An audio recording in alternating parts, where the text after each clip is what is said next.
So as we usually refer to as the three Manjushri, Longchenpa, Sakya Pandita, and Master Tsongkhapa are referred to as the three Manjushri, emanations of Manjushri.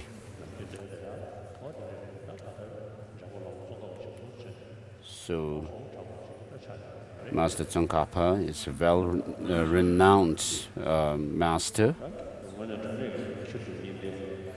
a scholar adept.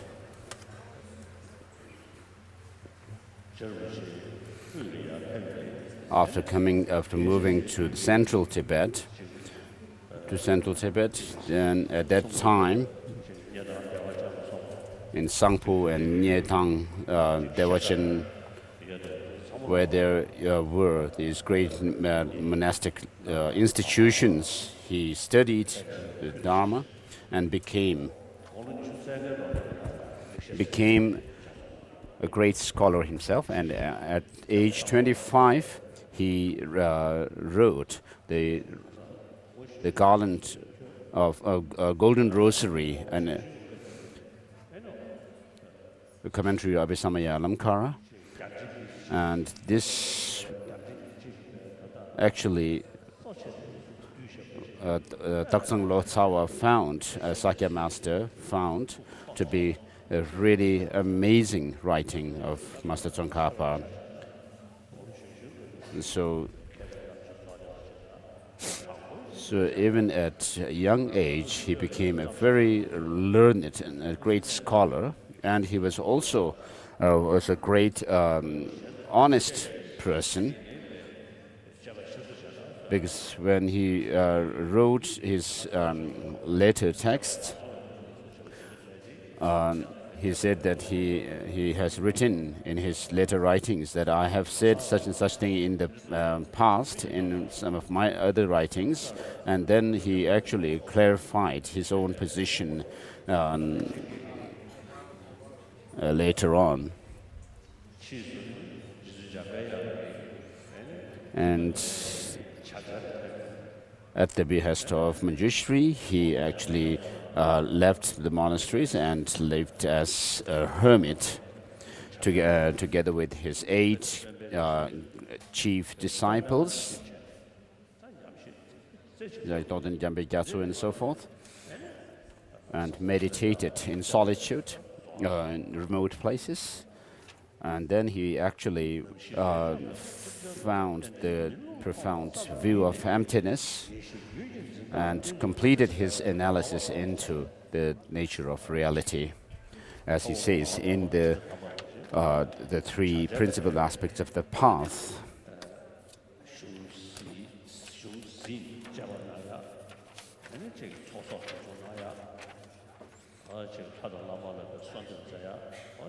So having studied the text and then meditated and reflected on them, as well as making offerings and prayers, fervent prayers to his deity, master deity. And after having done all these, when he actually was able to confirm to himself and was able to decisively find the correct view of emptiness, then he wrote the praise to the Buddha for teaching relativity. And then he also, from the tantric point of view, he realized the isolation of mind, and as we say in the prayer, the treasury of Avalokiteshvara, the great treasury of compassion, and Manjushri, the treasury of wisdom, and so forth. He was actually praised as being the embodiment of Manjushri, and being the embodiment of Avalokiteshvara Manjushri, which actually this prayer initially was written by Master Tsongkhapa himself as a praise to his master Rendawa, Shunulotu. But then Rendawa actually gave it back to him, changing his name to Master Tsongkhapa's name, Losang Chagpa, and calling him the scholar, crowning jewel of the scholars of the land of snows. And so this prayer is a very blessed one. And Jerambuche. So I saw in Minyak Sunsang Sönam's writing, where he says that Rendawa was a great scholar who took great interest in Madhyamaka philosophy. Until that time, perhaps it may be the case that there was not so much interest in the middle way. And so this Nyingma master has written that at that time, at the time of Rendawa, there was even the saying that even when moving, people think about a middle way, and while sitting also, they think about the middle way. And so wherever they are, they only think about middle way. So Master Tsongkhapa was a disciple of Rendawa, and it's not only the case that we should say that he was a great scholar and having the visions of deity and so forth, but if you look at the 18 volumes of his writings, you can actually infer from them that he was in fact an excellently great scholar. And if you in fact look into the tantric texts like the commentary on the 5 stages and so forth, you can see he was writing from his own experience. And so we also have to keep our faith in the Master Tsongkhapa and say our prayers. The main prayer is the Jamyang Chögyö Tröshi Böldin's secret biography of. And so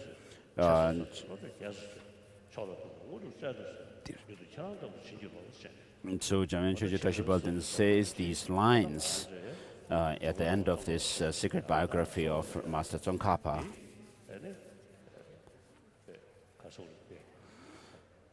May the innate wisdom of great bliss reign throughout the world. May the stains of erroneous, page 18, may the stains of erroneously grasping mind and its objects be uprooted, and may all be inspired quickly to become like you, O Jetun Lama, and so forth. So we have a notion that everything will be actually gifted to us by the deities. Although the Buddha himself has said that he does not rinse or wash away the sins of sentient beings and so forth. But some of us are quite strange.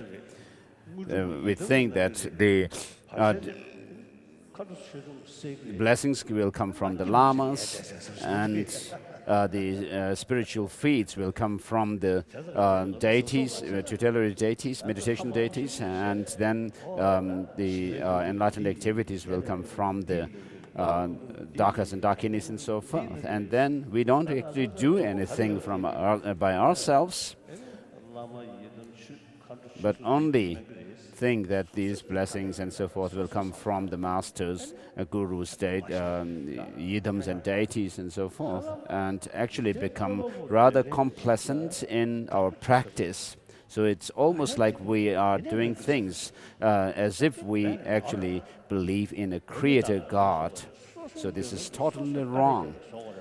As the Buddha says, you are the master of yourself. So you have to actually achieve these attainments through your own effort. And so as this prayer says,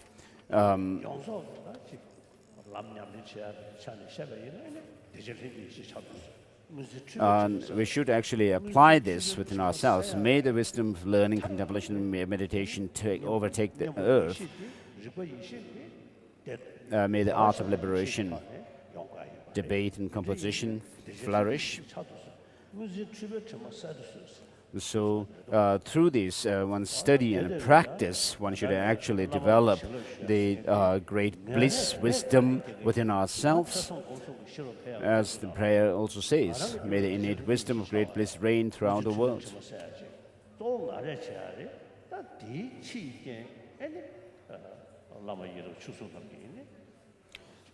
And so, accordingly, you should see that you should actually put effort in studying and practicing the Dharma, and having done that yourself, having put your own effort and practiced the Dharma, then as a condition, external condition for your practice to go successfully, then you should pray to the Lamas, Siddhams, and so forth. So otherwise, if you go to the Christian monasteries, you'll see how simple life they live. The Christian monks live a very humble and simple life, and also the Hindus practitioners do the same. And so, in practicing the Dharma, we have to use our intelligence and then make transformation within ourselves, what we aspire. And therefore, we have to develop the understanding or insight into emptiness. Sarchin Rosal Gyatso, in his prayer to the Vajrayogini, says, so this fatigued child takes rest in the forest.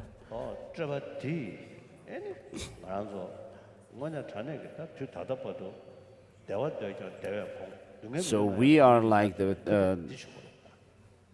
someone who is tormented by the suffering, and who feels fatigue through our reification of things, and therefore we are rather living a very tired life in samsara. And so why this happens is because of ignorance, which sees, or misconception of reality, which has to be overcome by developing the wisdom which sees the reality as it is. And then we have to progress along the path, as the mantra of Heart Sutra refers, by this by saying Gade Gade Para Gade Para Samgade Bodhisattva. So how do you overcome this reification that is within us?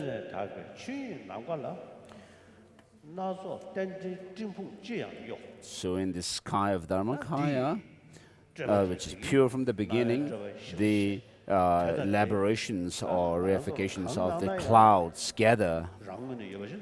So for us, whatever appears to have some objective existence, although there's no such a way of existence, but this appears to us, and accordingly we also cling on to such a way of existence of things. And so these myriad of things come from the spots of emptiness. And so how do we overcome this reification? Not through the blessings of the lamas or the spiritual feats of the deities and the enlightened activities of the Dharmapalas and so forth, but by using our intelligence. When we do critical analysis, these elaborations or reifications actually dissipate into the space, the reality space itself. So what appears to be of this multiplicity of things that appear to us, good, bad, and so forth, when you actually look at their the true nature, and you are able to, if you are able to sustain that insight, and then this child who is fatigued by the reification takes rest in this forest hut of ineffability.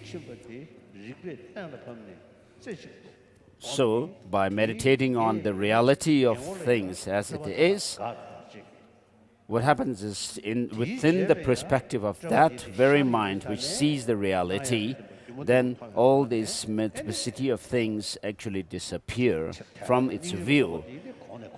And because of that, when you come out of that meditation absorption in that emptiness, then you can actually see things as being like an illusion, and accordingly you can make progress in the conventional practices of compassion and so forth. And therefore, you have to actually search for the emptiness, because there is no other way out of no other way of liberation other than understanding this. So the elaboration can also be referred to our conceptions, the 80 different conceptions which appear from this innate, clear, luminous mind, and they also dissolve back into it. And therefore, if you can do your practice to such an extent that this actually happens to you, that the dissolution actually happens to you, then you will not be overcome with fatigue, which is caused by these 80 conceptions as well. And therefore, to the best of your ability, you should meditate on emptiness. Having debated for many years on emptiness, if you are not able to actually integrate whatever you study about emptiness into your mind, then you are only someone who is carried away by the empty words.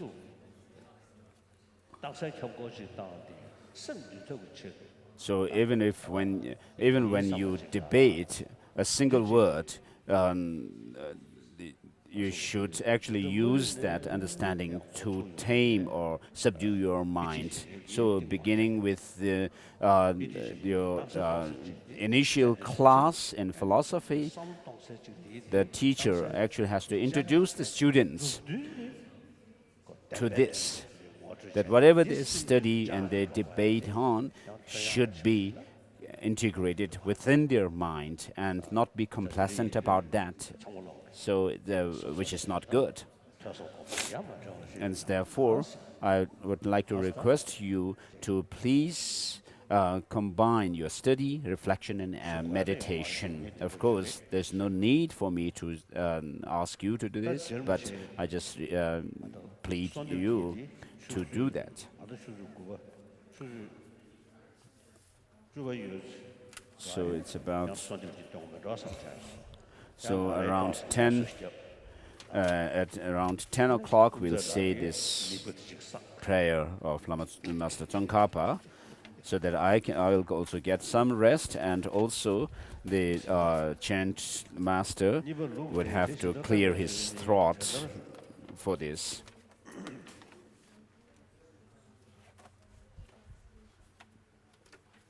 So the actual determination, the chapter 10, misidentifying the object to be negated. The actual determination of reality has the section on actual page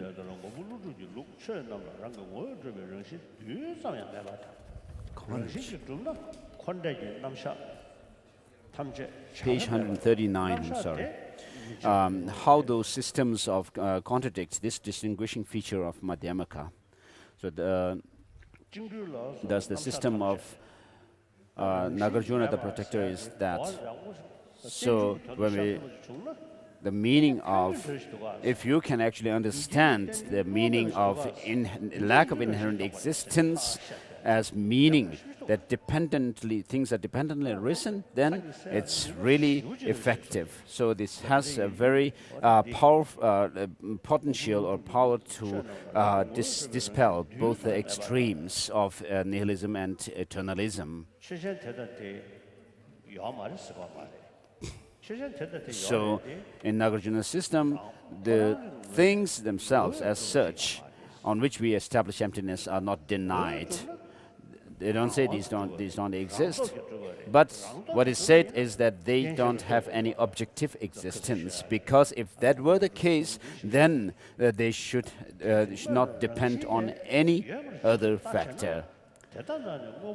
So, as Nagarjuna says in the 24th chapter of Mula Madhyamaka Karika, if you view things to have some objective existence, intrinsic existence, then you would also have to say that things do not depend on causes and conditions.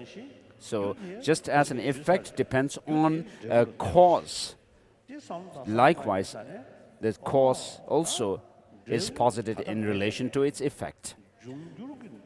So although at the time of the cause itself, the effect has not yet arisen, but because the cause is going to give rise to that effect, it is called a cause. And therefore, in whatever situation, whether arising, abiding, or disintegrating,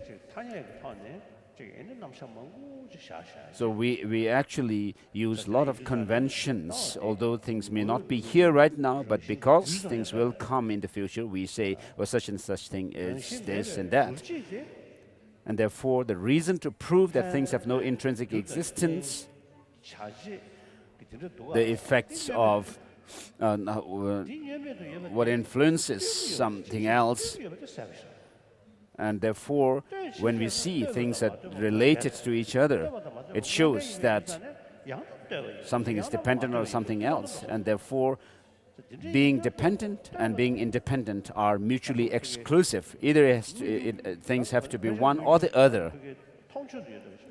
So this is something which is obvious to us. And therefore, because things are dependently arisen, because things are dependent, therefore, they don't have any independent existence. And therefore, they arise in dependence on causes and conditions. And therefore, that things can be posited only through name and our concepts. And therefore, they are merely in name and in name and concept. And to this, to what is conventional, no other conventionality can undermine it. No other conventional cognition can undermine it. And also the ultimate analysis into things will not undermine it. And therefore, they are said to be conventional. So if things have any intrinsic existence, then the cyclic existence and samsara, nirvana and so forth would be impossible. So reading through the text, since it is inappropriate not to give those teachings, all the teachings on bondage, freedom and etc. should be set forth. Thus, you definitely must assert the absence of intrinsic existence. However, you misinterpreters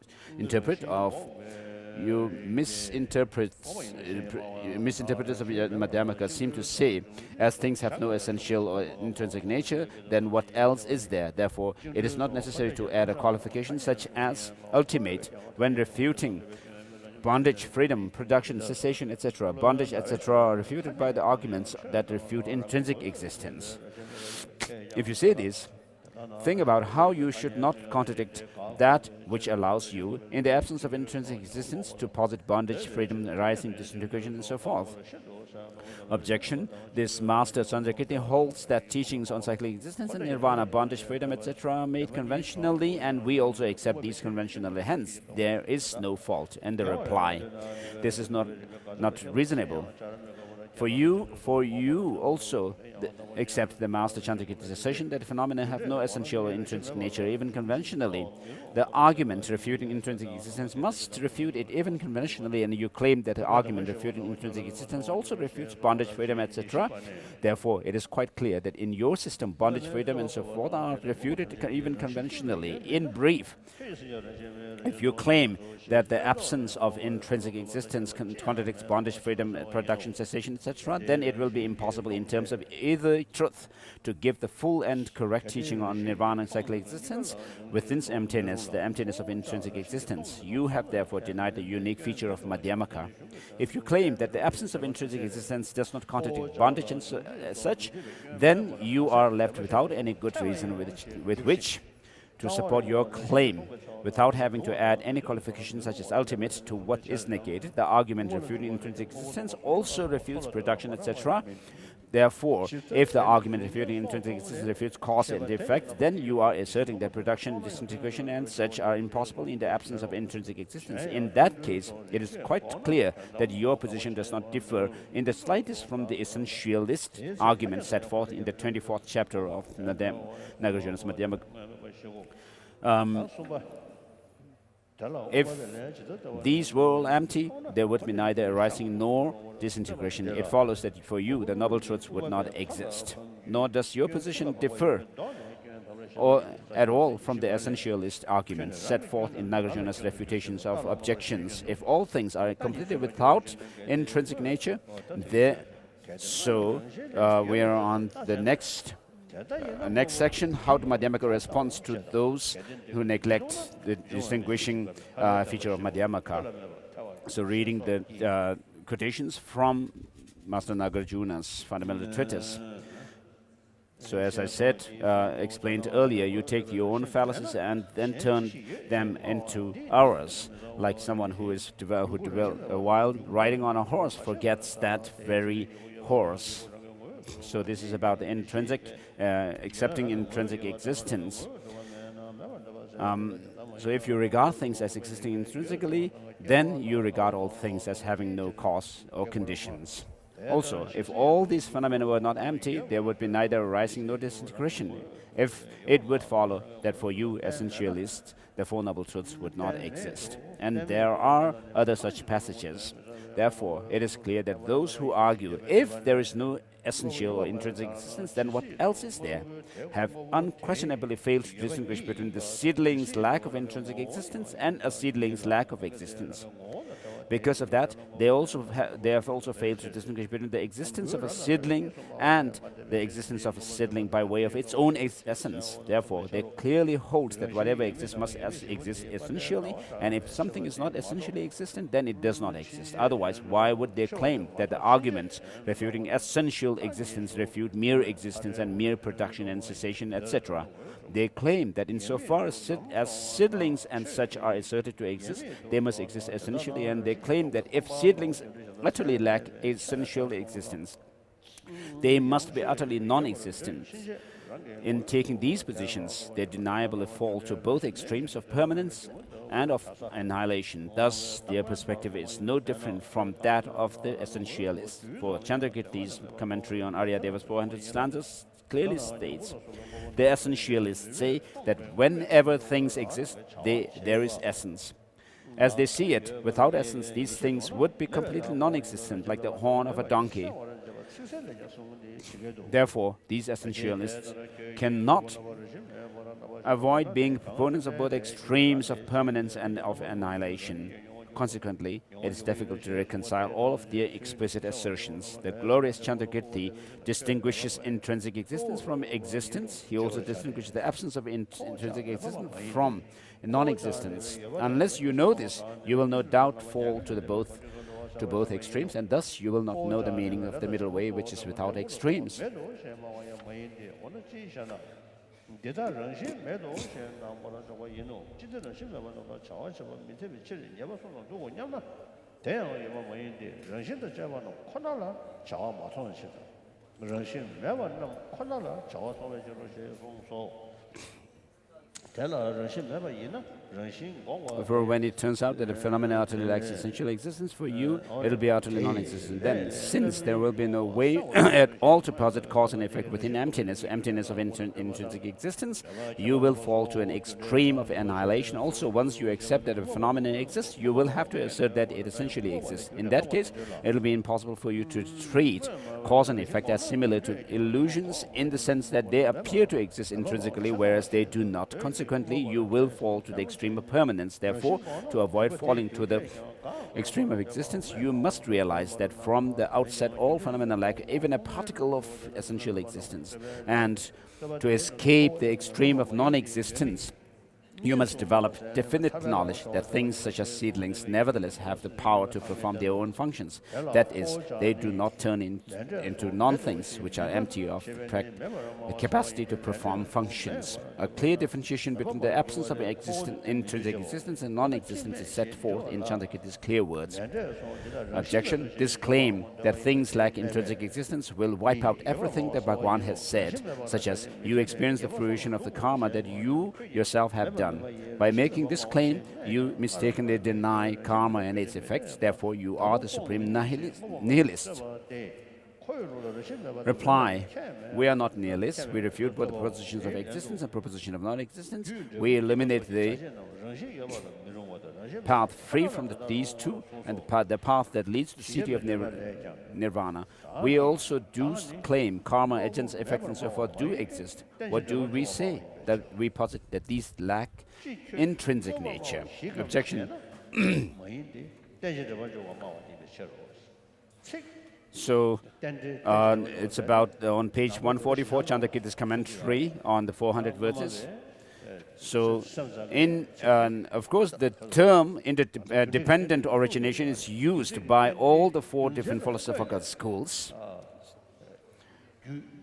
But the Madhyamakas use this as the reasoning to, of course, the cause and effects have their own identity. They hold their own identity. So the realists actually say that things arise from their own causes and conditions. Therefore, there is something intrinsic or essential in the cause to give rise to their respective effects. And it's not the case that we can actually concoct anything with our concepts. And Chandrakirti is replying to them here. So what is the meaning of dependent arising? There are two meanings. One is the dependent origination in terms of causality, how causes give rise to their effects. So effects, in other words, effects depending on their causes. And the other is the dependent origination in terms of how things are designated. Not only that the effects depend on their causes, but the cause themselves also are dependent on the effects. And similarly, a whole is dependent on its parts, and the parts are dependent on the whole. So they are mutually dependent, as Madhyamaka Avatara says. So there is this dependence by designation. So in the commentary on Madhyamaka Avatara by Lama Tsongkhapa, there is this mention of how a whole is dependent on its parts. So those who deny, even in convention, the objective existence can say that they say that things are posited by designation also. And so there is some difference in saying that things are designated and things are posited by designation and mere designation. If we look at Lama Tsongkhapa's commentary on Madhyamaka Avatara, and then in his Ocean of Reasoning, he says that when we say things are merely in name, It doesn't mean that the object which the name refers to is not denied, nor the name itself is not nor do we deny the name itself being existent. Although we name things, but if we will to look at the object itself, to try to search for the object within that object that is referred by the name, then of course nothing can be found in it. But then things have influence on us, impact on us, and therefore,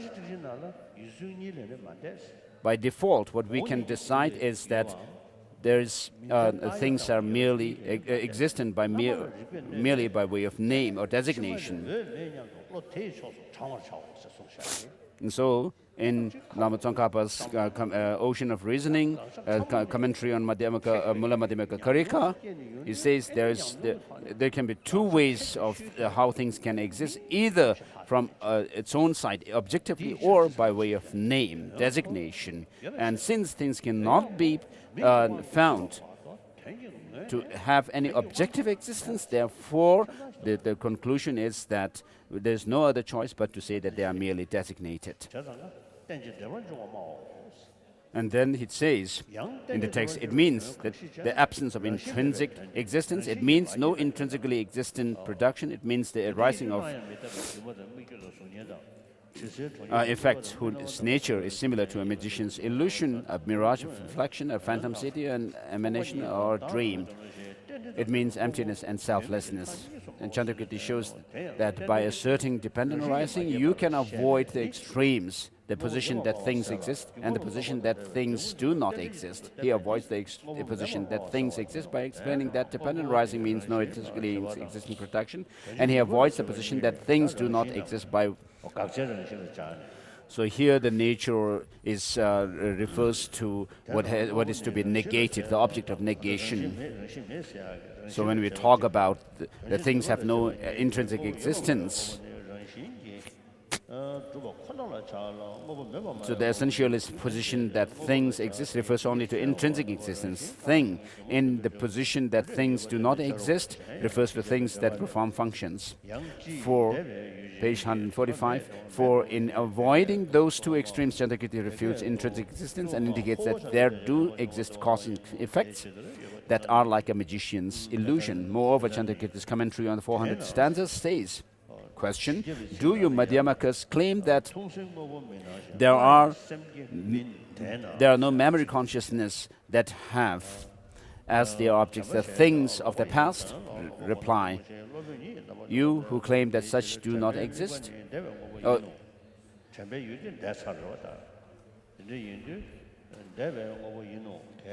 you would claim that such do not exist. We do not eliminate dependent arising. The Master Aryadeva himself gives a precise statement of how memory exists. And there is a quotation from Aryadeva's 400 verses. And in the next passage, the lines from Aryadeva's text says, therefore, the arising of what we call memory is only as unreal subject with an unreal object. Therefore, what memory observes is something in the past. If the past thing essentially existed, then the memory of it would be observing an object that essentially exists. Therefore, that memory would be essentially existent. So the memory would actually remember the thing by coming in contact with the thing. But insofar as that past thing lacks intrinsic existence, the memory observing it also lacks intrinsic existence. Therefore, Aryadeva has established that the past object and the memory of it are unreal. Unreal means only lacking intrinsic existence and dependent arising. It does not mean the non-existence of things that can perform functions. A past thing is not entirely non-existent because it is an object of memory and its effects can be seen. It also does not essentially exist, for if it did, it would have to be permanent and it would have to be directly apprehensible. Chandrakirti says these that these past objects and such are not utterly non-existent and are also not essentially existent. He explains that the unreal or false means being a dependent arising and does not mean that things do not exist. Therefore, if you claim that these phenomena are essentially existent, then you are a proponent of real things. You have fallen to the extreme of intrinsic existence. However, to hold that these phenomena are simply existing does not make you a proponent of real things or a proponent of a real existence. Similarly, if you hold that internal and external things are non-things, devoid of the capacity to perform functions, then you are propounding the non-existence of things, and you have fallen to the extreme of non-existence. However, you do not fall to an extreme of non-existence by saying that things lack intrinsic existence. Some Tibetans who claim to be Madhyamakas do not distinguish utter non-existence from the absence of intrinsic existence and do not distinguish essential existence from mere existence. They hope to avoid falling to the extremes of existence and non-existence simply by saying, we do not claim that things are non-existent. We say that they are not existent. We do not claim that things exist. We say that they are non-existent, not non-existent. This is nothing but a mass of contradictions. It does not in the least explain the meaning of the middle way. For when they refute others, they perform their refutation via an investigation of whether or not something intrinsically exists. Therefore, they have to limit the possibilities to two. It intrinsically exists, or either it intrinsically exists or it does not. Yet, in making their own assertions, they claim there is something that is neither of those two. Why should they have to limit the possibilities to two when they investigate something to see whether or not it intrinsically exists? Because if there were a third possibility beyond these two, it would not be reasonable to investigate the question, which is it, intrinsically existent or not intrinsically existent? It would be as though there were a color and someone asked, is it blue or is it yellow? Limiting things to two possibilities, either intrinsically exist or they do not, derives from the universal limitation that anything imaginable either exists or does not exist. Similarly, the limitation that what truly exists must either truly exist as a single or truly exist as plural, as based on the universal limitation that anything must be either single or plural. When there is such a limitation, any further alternative is necessarily precluded. Hence, it is utter nonsense to assert a phenomena that is neither of those two, as Nagarjuna's refutation of objection says. If the absence of intrinsic nature were refuted, then the presence of intrinsic nature would be proven. Moreover, there will be always some doubt in the minds of those who make these claims, because they have no way of making a definitive list that excludes any further alternative. This is because, as they see it, the exclusion of one possibility, such as exists or does not exist, does not entail the other possibility. If they accept that there are some cases, such as is and is not, which excludes any further alternative, then they should know that it is exactly the same in the case of exists and does not exist. Even their position is an overly literal misunderstanding of Madhyamaka texts that say is not existent and is not non-existent. Therefore, if, as they claim, it is inappropriate to say exists or does not exist, then it will also be wrong to say is not existent and is not non-existent, because those Madhyamaka texts say that they should reject all four possibilities. Therefore, Nagarjuna's fundamental treatise does not refer to simple existence and non-existence when it states, to say it exists is a conception of permanence, to say it does not exist is a view of annihilation. Hence, the learned should not dwell in either existence or non-existence. This clearly means that the person who claims that things intrinsically exist will have views of permanence and annihilation. Chandrakirti's clear words explain that in this passage, the conception of existence and non-existence refers to the view that things exist and the view that things do not exist. And then it then says, why is it that when you have the view that things exist and the view that things do not exist, it follows that you have views of permanence and of annihilation. As Nagarjuna's fundamental treatise says, whatever exists intrinsically is permanent, since it does not become non-existent. If you say that an intrinsically existent thing that arose before is now non-existent, then that entails an extreme of annihilation. Since intrinsic existence is not overcome, something that is said to be intrinsically existent would never become a non-existent. Thus, the assertion that something is intrinsically existent entails a view of permanence. Also, a view of annihilation is entailed by the assertion that there was intrinsic nature in things at an earlier time, but it has now been destroyed and no longer exists.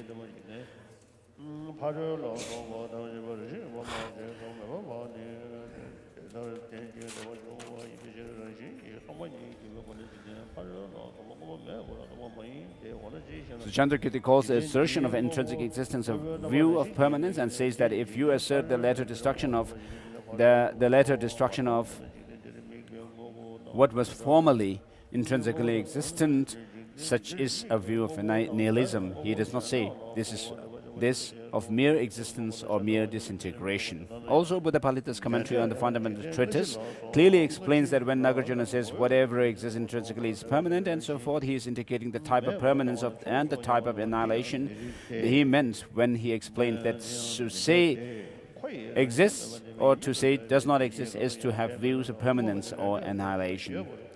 In brief, if you claim that emptiness, which is absence of intrinsic existence, is not the sublime emptiness taught by the Buddha and you refute it, then you will be reborn in a miserable realm due to having abandoned the true teaching, the perfection of wisdom.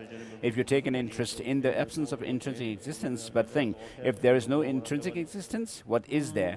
And then claim that all phenomena do not exist at all, you will still fall into the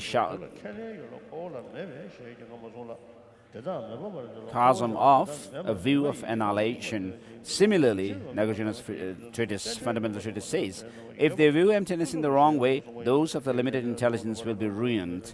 Commenting on this, Chandrakirti clearly says,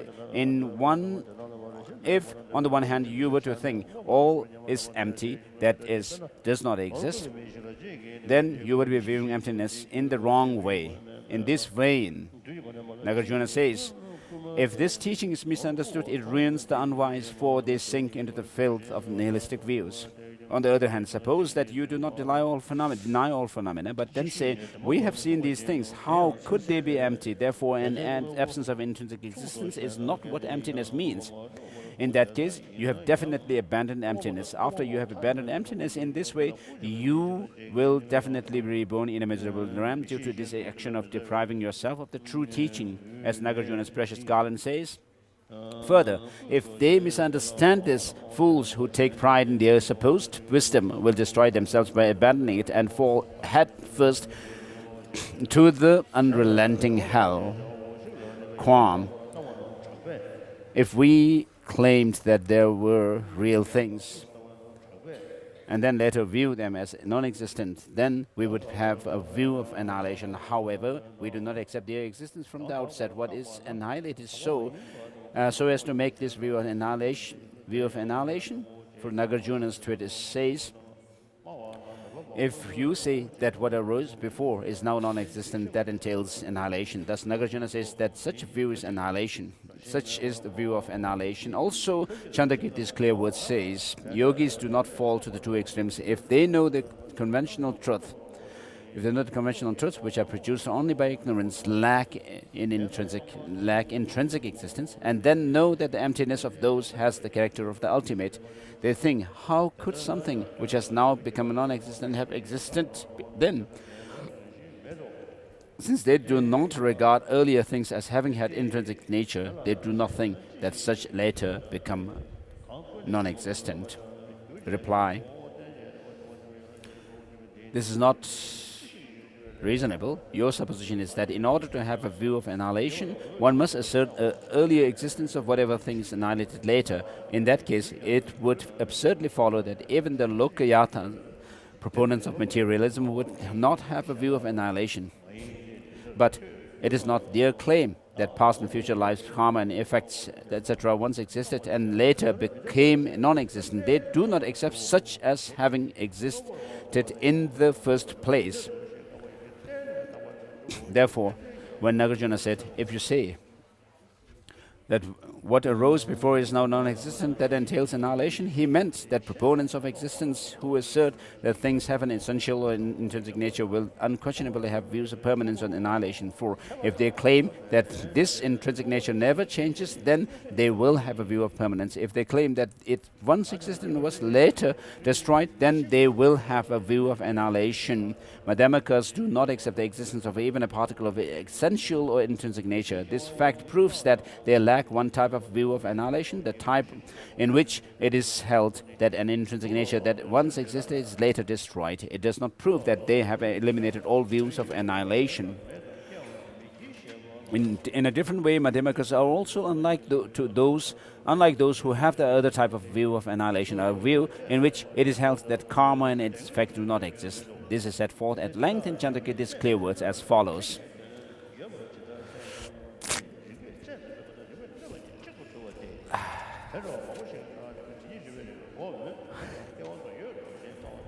So,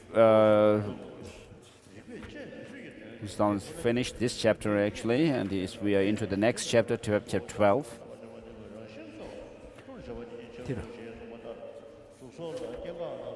So chapter 12, Rational Analysis, showing that Madhyamaka critique does not eradicate conventional existence, has 4 parts.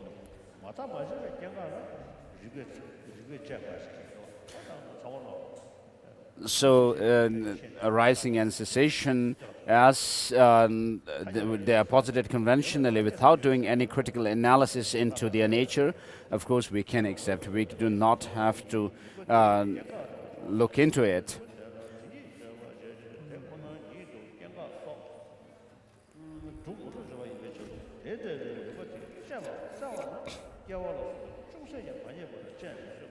So His Holiness commenting on page number 156, the second last paragraph.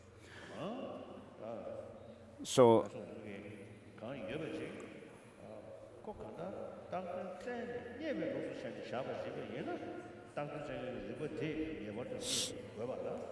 if something were to exist if something were to be found when a critical analysis into its nature is done, then of course it cannot be refuted by that critical analysis into the nature of things, because that finds it.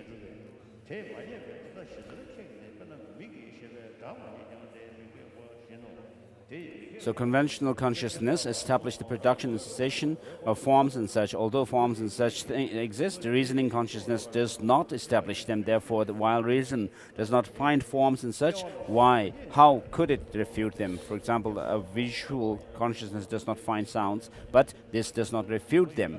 This is similar.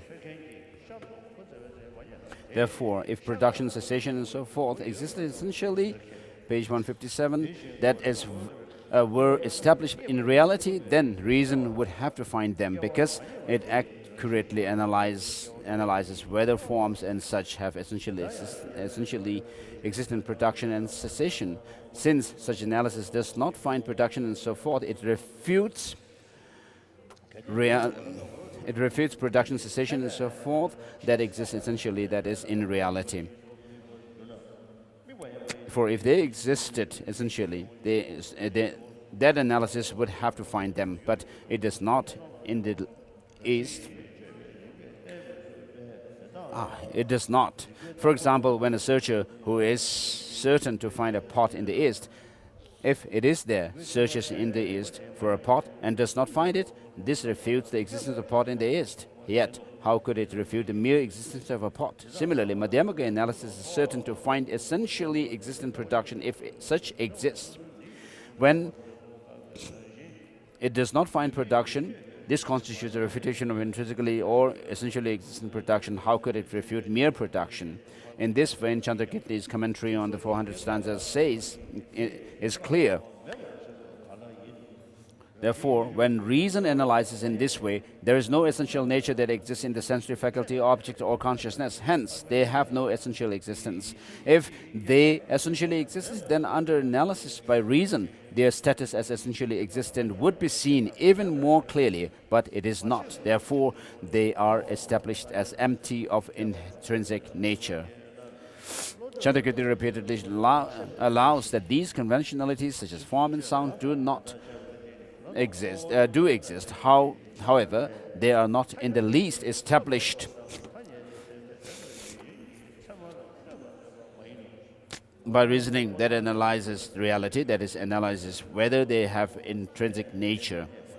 Thus, the scrutiny of reason is not applied to them. Also, Chandrakirti often says that it is those who are incompetent at positing the conventionalities who claim that conventionalities are destroyed when, upon rational analysis, reason does not find them. If reasoning that analyzes whether they have intrinsic nature could refute them, then you would have to apply intense rational scrutiny to these conventionalities, that is, forms, feelings, and so forth. However, the texts of this master completely refutes such efforts. Therefore, it is those who have wandered very far from the middle way who claim that something is invalidated when it is not found by reasoning that analyzes whether it has intrinsic nature. Similarly, a meditative equipoise of a noble being does not see the production and cessation of forms and so forth. So when a visual consciousness sees a form, of course, in terms of seeing the form itself, the form as such, it is not mistaken. But because there is this appearance of the form to have some kind of objective existence, therefore that sight, visual consciousness is mistaken from the point of view of that appearance of the form, the objective appearance of the form.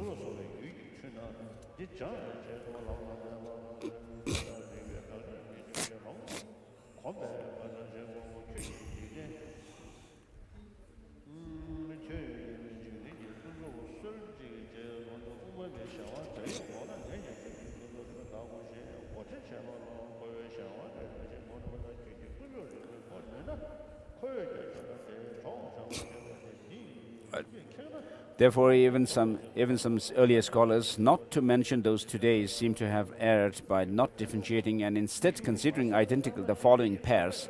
Number one, something unable to withstand rational analysis versus something invalidated by reason. Number two, the non-perception of production and cessation by a noble being's wisdom of meditative equipoise versus the perception of production and cessation as non-existent by a noble being's wisdom of meditative equipoise. And number three, the non-discovery of production and cessation by a reasoning consciousness which analyzes whether they intrinsically exist versus the discovery that production and cessation are non-existent. Therefore, the intelligence should analyze this in detail and make careful distinctions.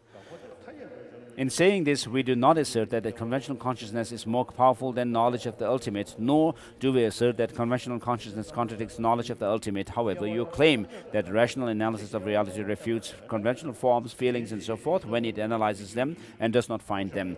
It does not refute them. In fact, mundane knowledge will contradict any attempt to refute conventional phenomena.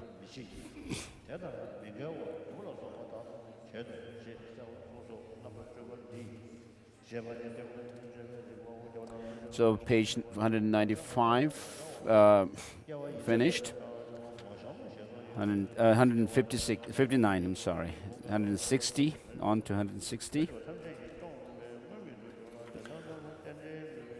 The passage referring to the barren woman should be understood as follows. If reason refuted production, then production, like the son of a barren woman, the horns of her hair and such, would be a non-thing, empty of all function. In that case, there would be a fallacy that dependent risings would not exist. We are wary of that. Hence, we do not say that it is like the non-production of something devoid of the capacity to perform functions, such as the son of a barren woman. We say that production is like a magician's illusion and so forth. Therefore, we refute truly existent and not and or intrinsically existent production. Also, Chandrakirti's commentary on 400 stanzas says, objection. And so also comment on this quotation from Chandrakirti. So Shantideva says that we are actually saying the talking about the means to seize the conception which perceives or conceives a true existence and things.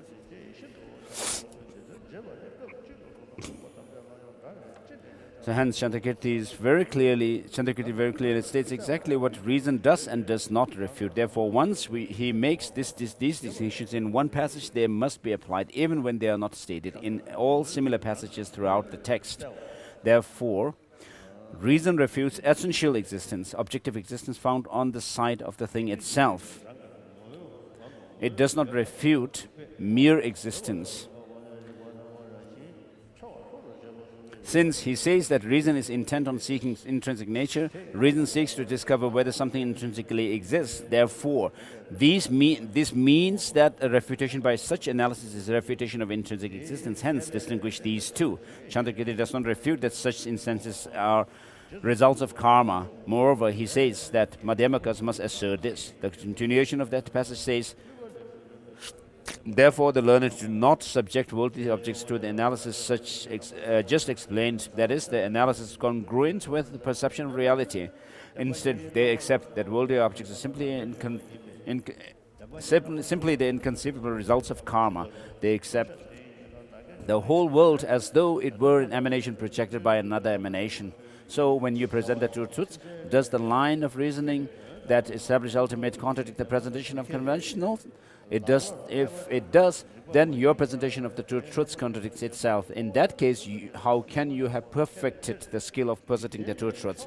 If, on the other hand, there is no trace of internal contradiction in your presentation of the two truths, then it is a contradiction to claim that the line of reasoning that established the ultimate refutes the presentation of conventionalities. Chandrakirti's clear words also says. So, unskilled in ultimate.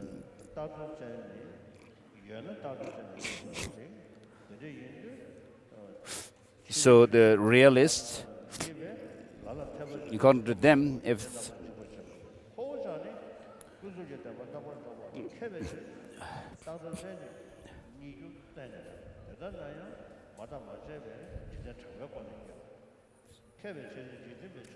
you sometimes apply analytical standards inappropriately and destroy the conventional. And because we are skilled in positing conventional truths, we stay with the world's position and we use its conventional standards to overturn the standards that you set so as to eliminate the category of conventionalities.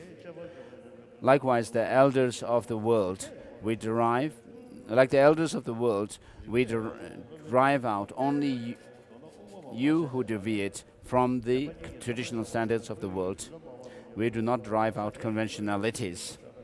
Thus he says that he refutes only proponents of tenets that deviate from conventionalities.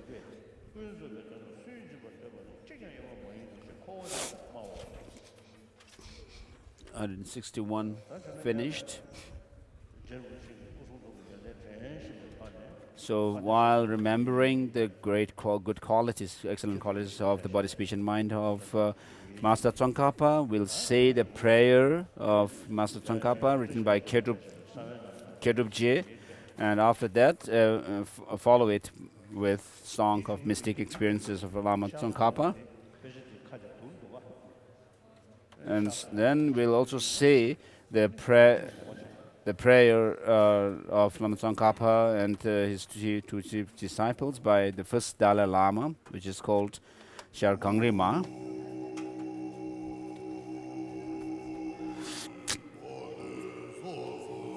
Magnificent, precious root guru, the glory of the triple ground, it says, the praise. Magnificent, precious root guru, lotus seated at our hearts. Through your great kindness, held by your great compassion, bestow powers of body, speech and mind.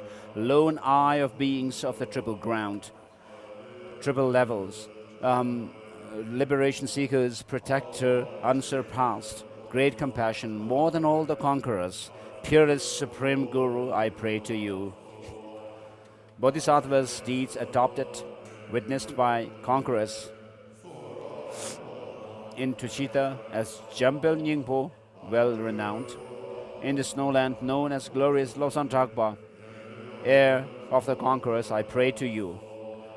I pray to you, replete with the education of excellent teachings, Sanskrit, grammar, and science, all learned without effort, by the power of the ripening of your merits' vast expanse, emerging from your mother's water holder, amidst the lightning flashes of samsara's flirtations, not consorting but illuminating all to the sun of your form, I humbly make request. In youth, all conquerors' austerities performed, upholding supreme moral discipline, bound lifelong familiar with restraint. Powerful one, to you I make request.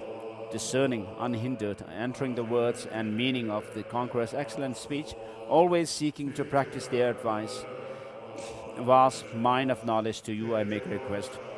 I pray to you, I, for all phenomena, omitting none, undefiled, subtle, meticulous ability, never satisfied with streams of babble, supreme sage of 10 million difficult points.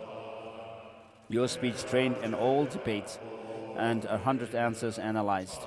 Even the slightest distortion abandoned, pure, powerful mind, I pray to you. Who else but you, seeing just as they are the text of the great Indian chariots and all the excellent teachings arising as supreme advice, to you alone I pray. Wherever on the ocean clad your feet may rest,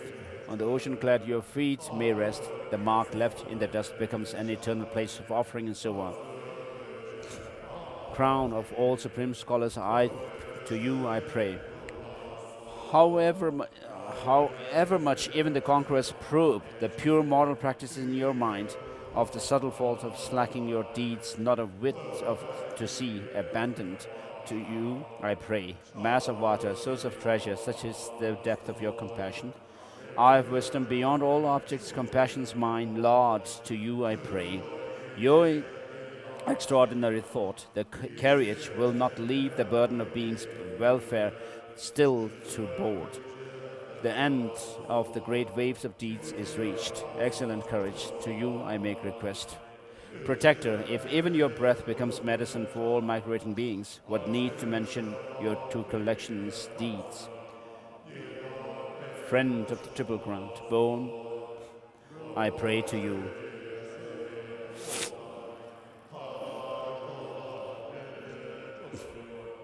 Daily from Manjushri straight to you, a nectar stream of teachings, eloquence.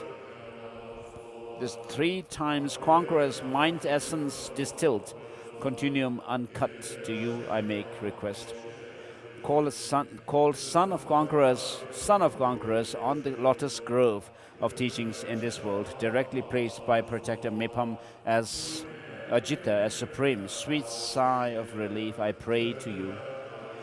Victory flag of countless Buddhas, seen by many mighty yogis, direct blessed, Saraha Luihipa, and the rest, totally pure, supreme, I pray to you. Nagarjuna, Avayadeva, Buddha Palita, life blessed by Chandrakirti's flowers. Then, in subtle suchness, stains of error, all cast aside, I make request to you. I pray to you, never distracted, good in meditation, supreme concentration, in absorption on sky-like suchness, and afterwards in illusion-like mind. Indistinguishable from Lord Vajradhara in analyzing precisely the ocean of Vajrayana, the ultimate of the subduous, excellent teachings, Supreme Lama, to you I make request.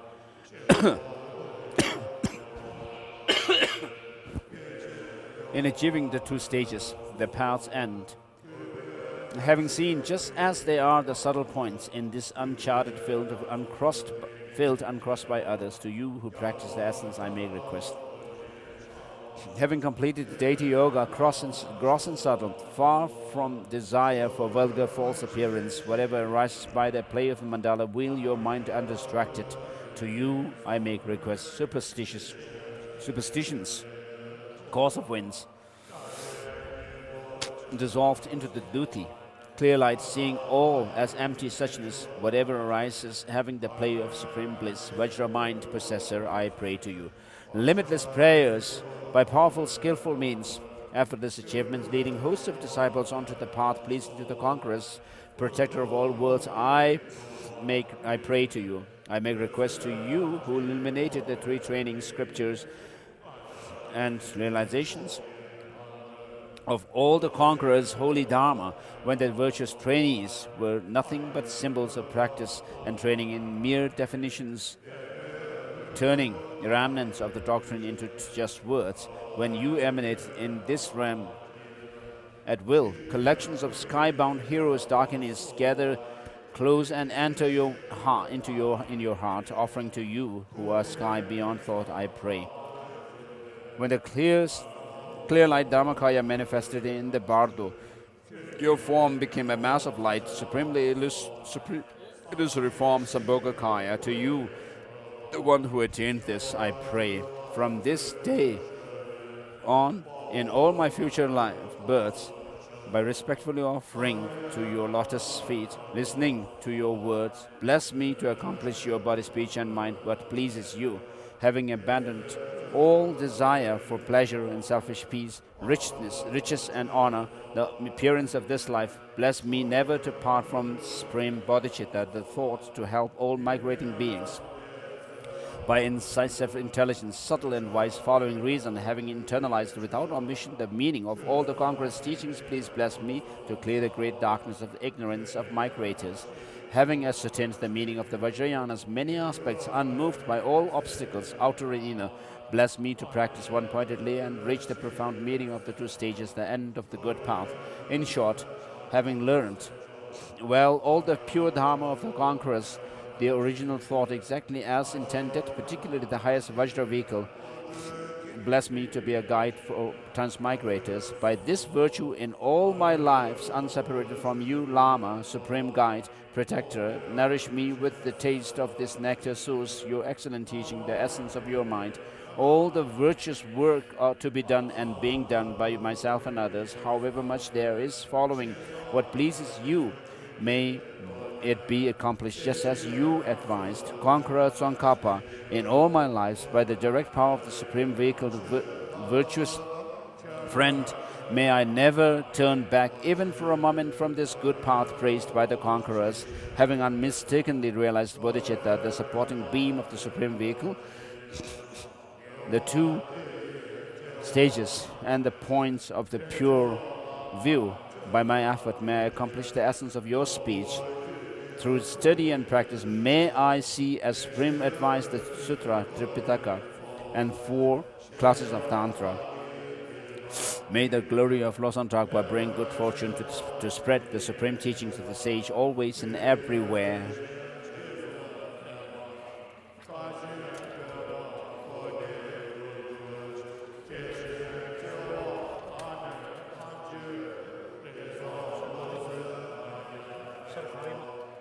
Shargarima Deus. Shargarima me. Didusons.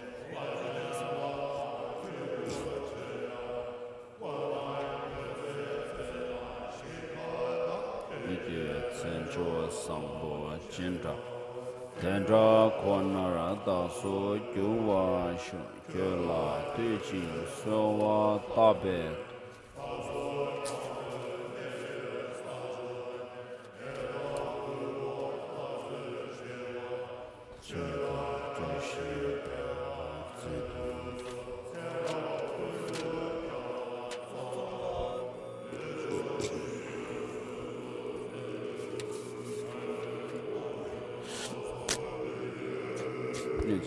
Zamyan Dobar Ma Yunji.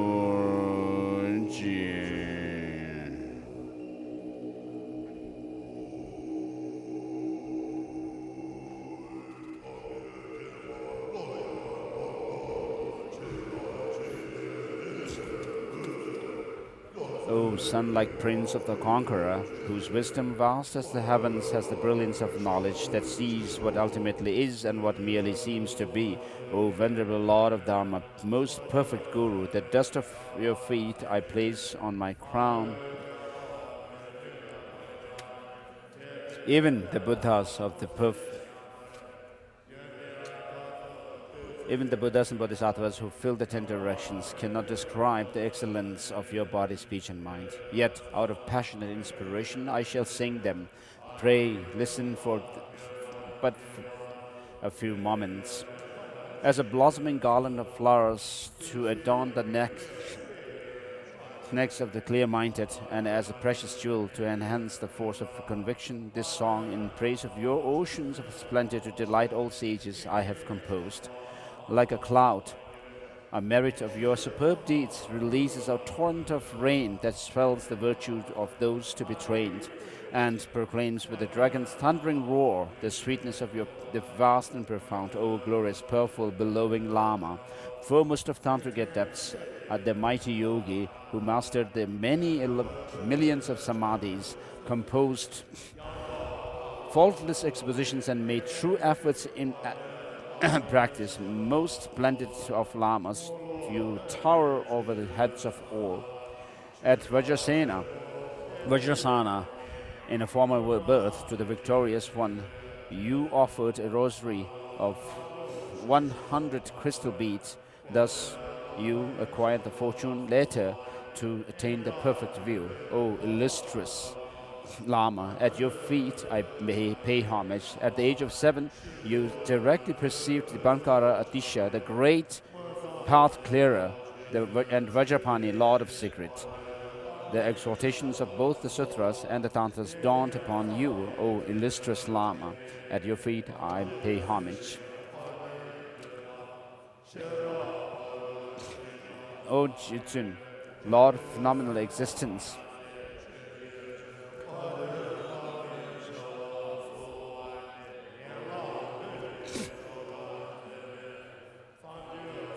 you directly perceive Manjushri, Bodhisattva of wisdom of emptiness, as the color of a perfect sapphire. O illustrious Lama, at your feet I pay homage.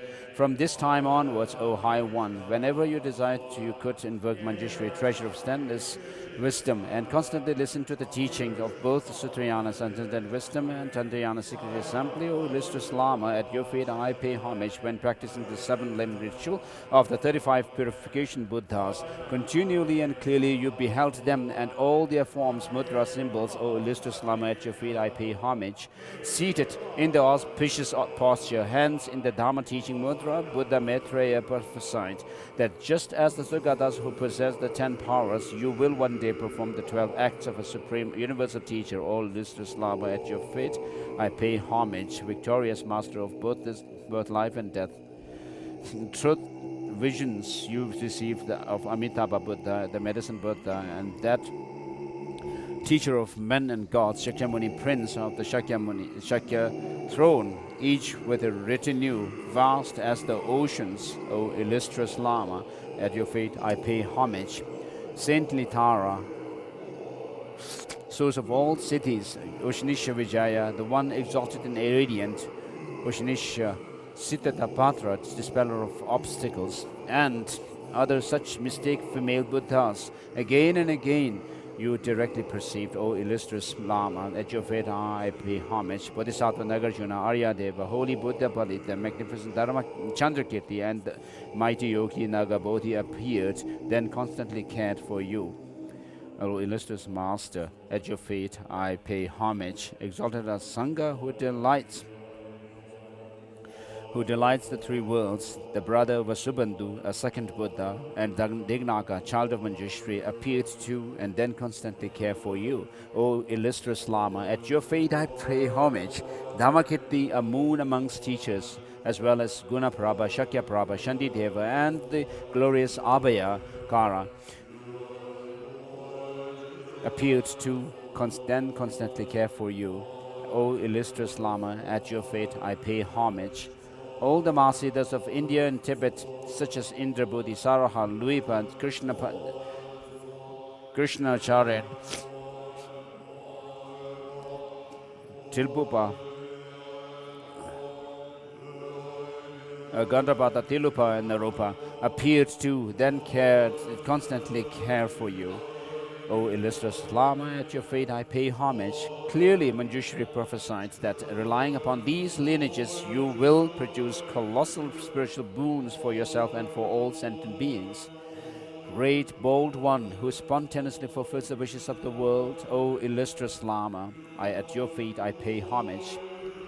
When the samadhi of the yoga, combining mental tranquility with cognition of emptiness, increased like the waxing moon, you beheld the form of the destroyer Yamantaka, opponent of Lord of Death, complete with all mudras and expressions. O illustrious Lama, at your feet I pay homage.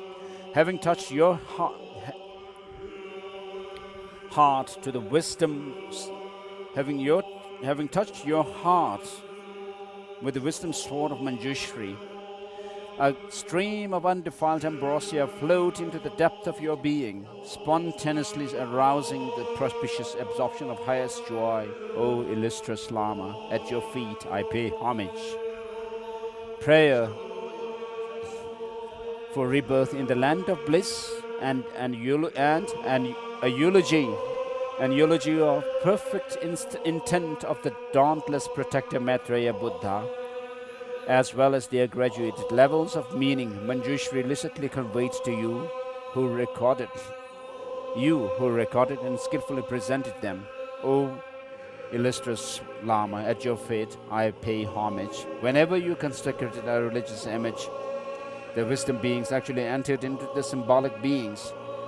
This host of deities that you summoned still generates fields of merit within beings. O illustrious Lama, at your feet I pay homage. One night you dreamt of Nagarjuna and his 5 spiritual sons, amongst them discussing the fabric of dependent origination. From their midst came Buddha Palita, who touched you with a scripture. The very next day within you arose the mind of a high one. O illustrious one, Lama, at your feet I pay homage. By focusing on the pith of the 6 branches of Kala Chakra, the wheel of time, you directly perceived his Buddha form. He foretold that soon you would equal even King Suchandra. O illustrious Lama, at your feet I pay homage. When for the first time you had led the great prayer festival of Lhasa, 100 magical omens appeared at your feet.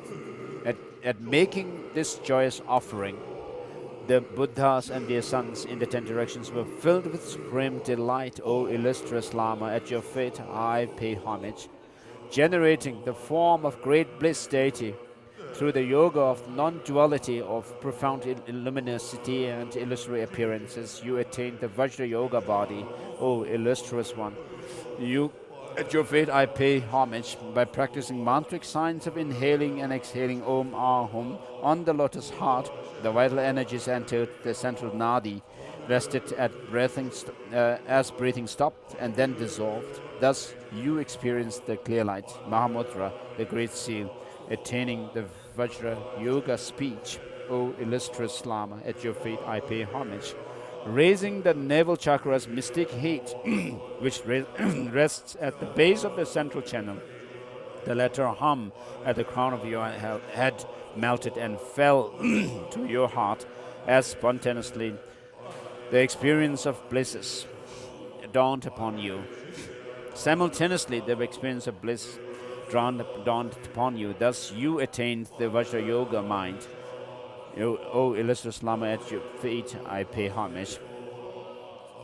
Having been invoked as witnesses to your pure and perfect aspirations, all Buddhas and Bodhisattvas came forth. Only when you had summoned each of them into his respective position did you honor them with offerings. O illustrious Lama, at your feet I pay homage.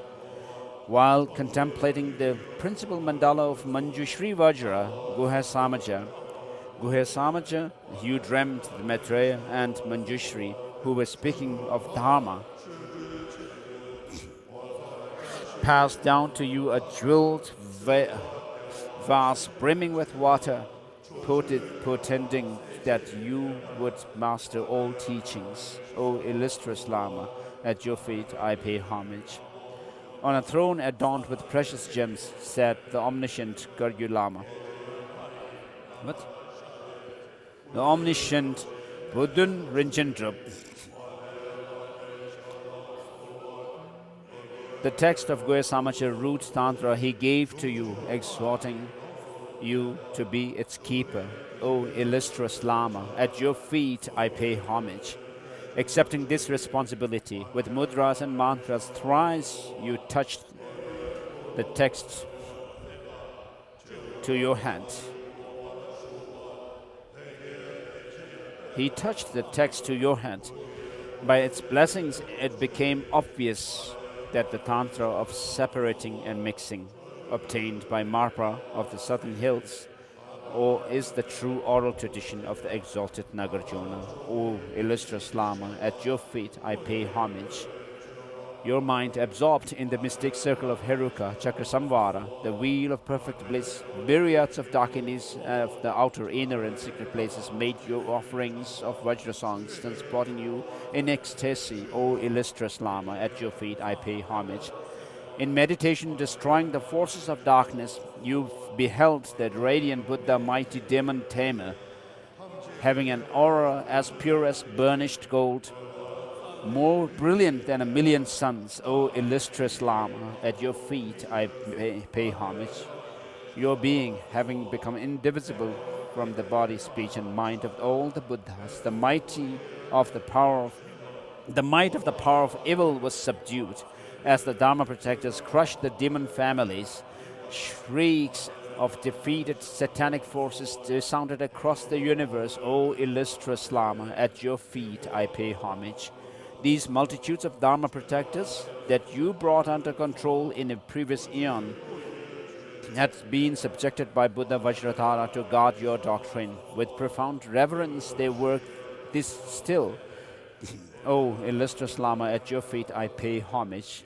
That you would, after entering Parinirvana, sit in the presence of a dauntless Maitreya in Tushita, pure land of joy, and would be known as wisdom essence, was, O Lord of life, rightly prophesied by both Manjushri and Vajrapani. O illustrious Lama, at your feet I pay homage.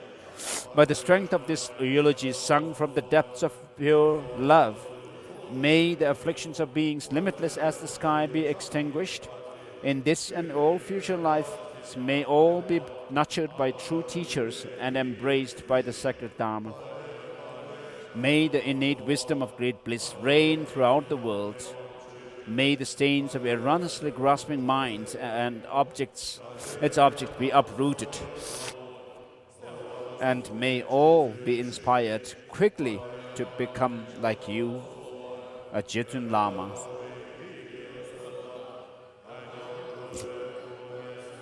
When the wisdom of learning, contemplation and meditation overtake the earth, may the arts of deliberation, debate and composition flourish. May the ordinary and supreme siddhis come to each and every practitioner, and may all be inspired quickly to become like you, O Jetun Lama.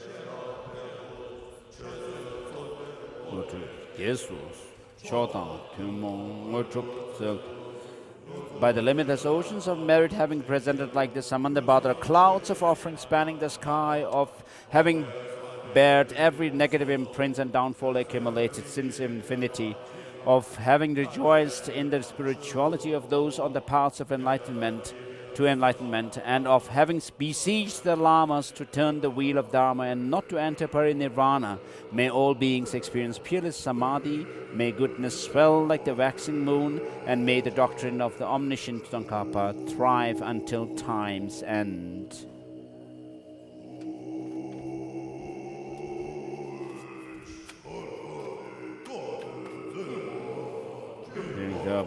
kala nyedrawa de tongwe mela lama ten zin samshin na yersun na minda mindu number gevele ko.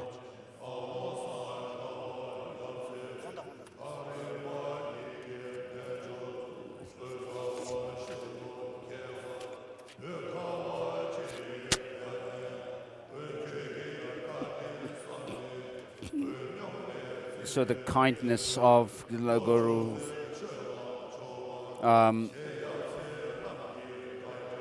Master Tsongkhapa, is inconceivable to the beings of the snow land. So I have none other except you, Tsongkhapa, and your disciples to take refuge in. As your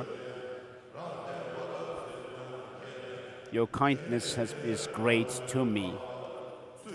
So from this time until I reach the essence of enlightenment, I have no one to rely upon as my protector or refuge, and I will not look for any other for refuge. And therefore, please hook me with your compassion's hook. Although I cannot repay your kindness exactly, I will not let myself be swayed by negative emotions of attachment and aversion. And I will work hard, but enthusiastically to preserve your teachings. In this land of snows, there are those who proclaim to be Dharma, to be the upholders of Dharma. But they hold other Dharma upholders, other teachers, to be sworn enemies. And I'm disillusioned by this.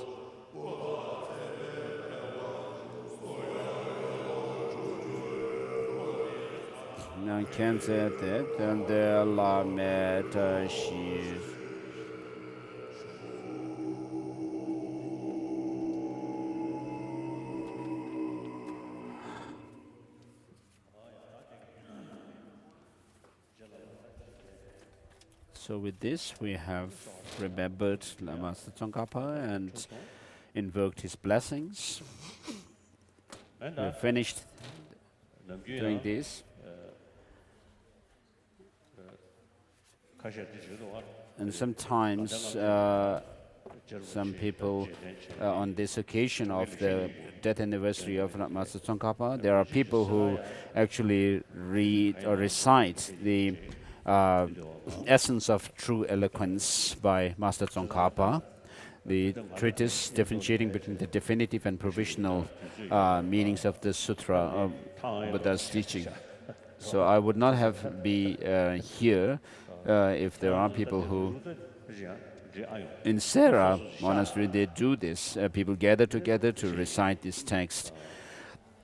So if whether you are gathering here in this hall or you are gathering in your own rooms or somewhere, it would be good to recite this, the whole text, or if not, in just the Madhyamaka part, it would be an offering in terms of practice to the Master Tsongkhapa. It would be very good. So with regard to the cultivation, training in the mind of the altruistic intention, bodhicitta, there is no greater text than Shantideva's Guide to Bodhisattva Way of Life. And with regards to the Madhyamaka treatise, there are these texts by Master Tsongkhapa himself. So the text,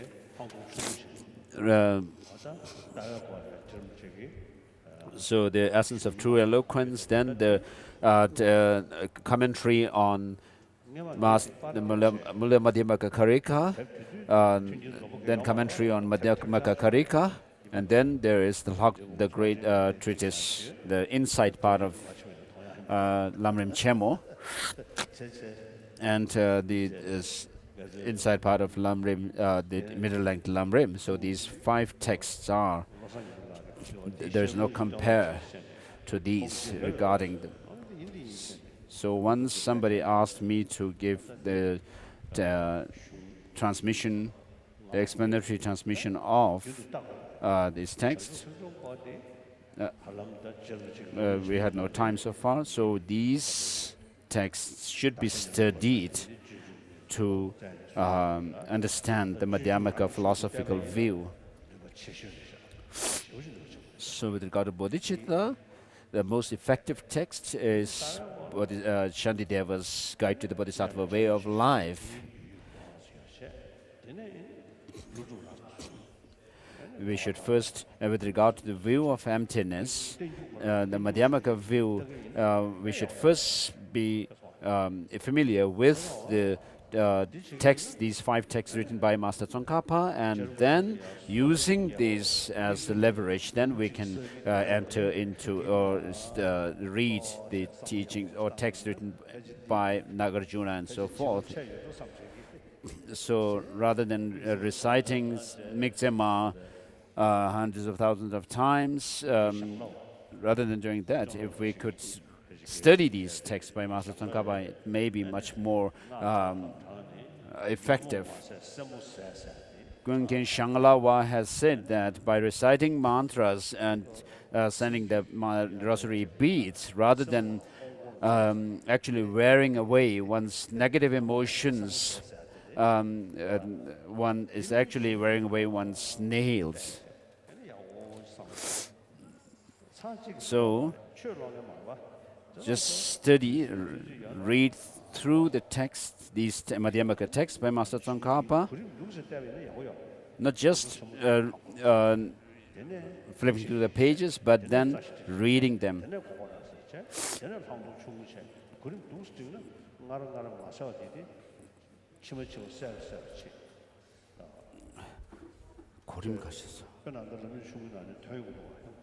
So regarding the sequence to study Lama Tsongkhapa's text, first study the inside part of Lamrim Chemo, and then the essence of true eloquence, and then you can study this ocean of reasoning, and then this inside part of the middle length, and finally the commentary to Madhyamaka Avatara of Chandrakirti. So I do not understand much, but I came from the same land where Lama Tsongkhapa was born. So the spot where Lama Tsongkhapa was born was one day away from where I was born, the spot where I was born. So because of this, I am saying that you should study in this way.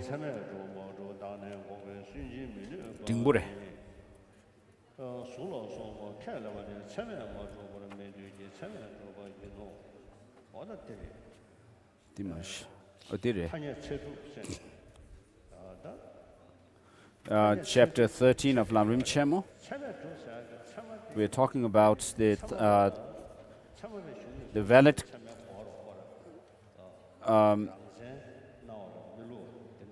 cognition, things are established by valid cognition.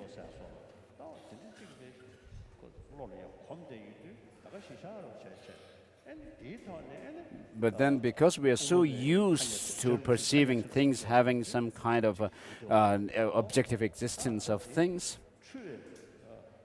so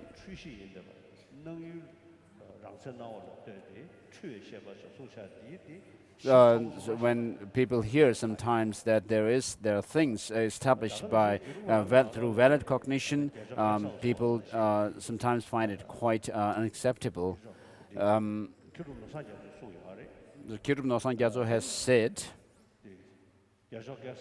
and also one of the main spiritual students of the spiritual sons or student of the seventh Dalai Lama, Jangchup Lamrim.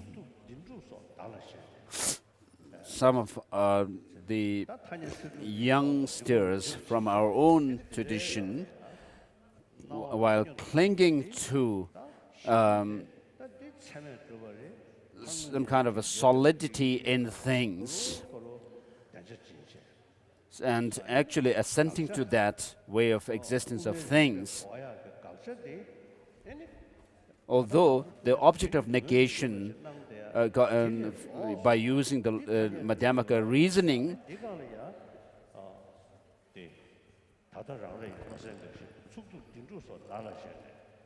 so by clinging to the terms such as solidity and truth and true existence and so forth, they actually, while doing this critical analysis into the nature of things, leave the solidity as it is and then try to negate something which they take to be the object of negation. And by doing that, Jangchup Lamrim says that when they do this kind of analysis, rather than actually finding the mother, which he refers to, by which he refers to the emptiness, rather than finding that mother, they might in fact shoo away the mother.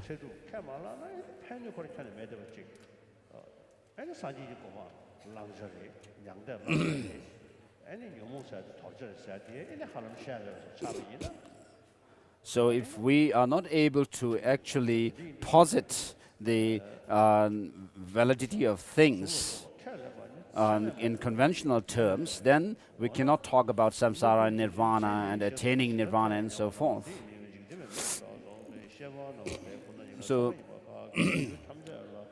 then how can Chandrakirti's commentary on the middle way be correct? It's when it says the world is not valid in any way. Reply, that passage refutes the notion that the world's visual consciousness and such are valid with regard to reality. It does not refute reality regarding all objects. In this vein, Chandrakirti's explanation of the middle way commentary says,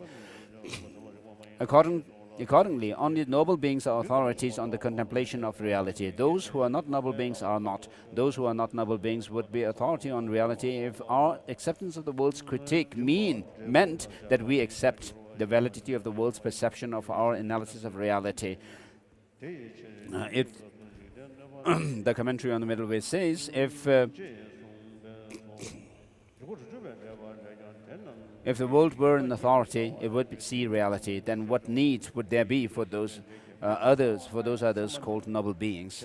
What would the noble path accomplish? It is not right that fools should be authorities. In the commentary, the following explanation of the middle way commentary says, Chandrakirti says, because mere visual consciousness and such would ascertain reality, it would be fruitless to work at ethics or to study, reflect and meditate in order to understand the noble path. However, this is not the case. Therefore, because the world is not valid in any way, the world has no critique in this context of reality. And so from this, on page 164, where it refers to the Quam refers to Chandrakirti's commentary on the 400 stanzas, the unique positions of the Madhyamaka, Prasangika Madhyamaka are now being stated. It is quite inconsistent to all sensory consciousness perception and also to consider it valid with regard to other things. So valid here refers to valid in the sense that these consciousness also, to them, there's appearance of the true existence. As the world sees it, a valid cognition is simply a non-deceptive consciousness. However, the Bhagavan said that even consciousness, because it is composite, has a false and deceptive quality and is like a magician's illusion.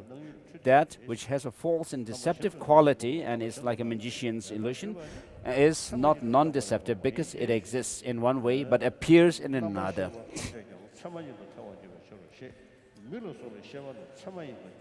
It is not right to designate such a valid cognition because it certainly follow that all consciousness would be valid cognition. So how the reply, unlike the passage eye, ear, nose are not valid, this passage has been a source of grave doubt. Therefore, I will explain in detail. This refutation of the position that the visual consciousness and such are both perceptions and valid cognition is a refutation of the assertion of the logicians. Therefore, let us start by considering what they assert. Chandrakirti's commentary on the 400 verses says, because these logicians are utterly unpracticed in the sensibilities of the world, you must train them from the very beginning like young children. Hence, in order to teach them, you question them closely, asking, what is the perception in your system? A consciousness is a perception. What sort of consciousness? One that is free from the conceptuality. What is this conceptuality? It is a fluctuation. So just as things appear, it is a fluctuation of discrimination that is involved in the superposition of names and types of objects.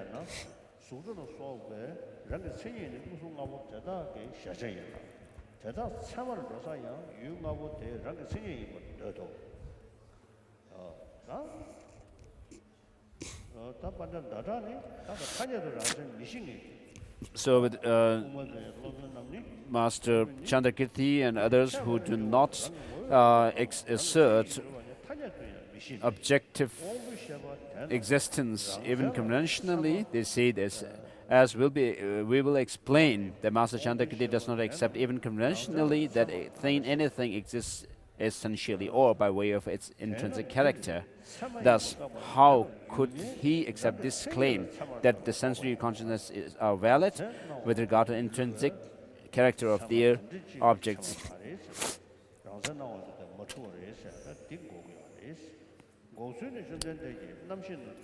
Therefore, this refutation of the claim that sensory consciousnesses are valid in refutation or valid is a refutation of the view that they are valid with regard to intrinsic character of the 5 objects.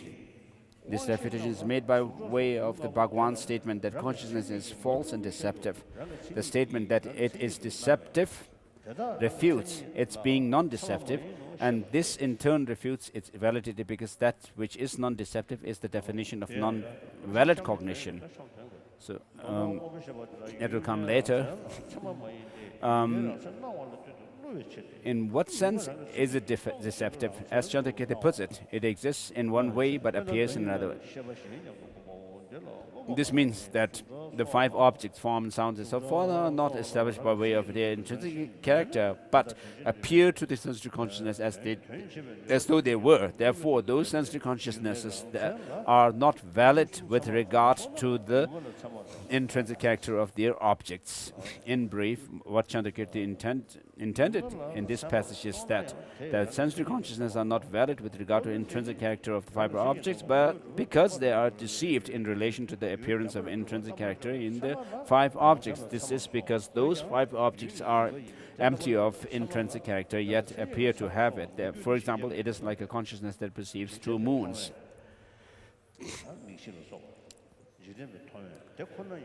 Page 166, for Chandrakirti's commentary on the 400 verses says, it is not reasonable that worldly perception should cancel perception of reality, because worldly perception is valid only for the world, and because the objects it observes have a false and deceptive quality.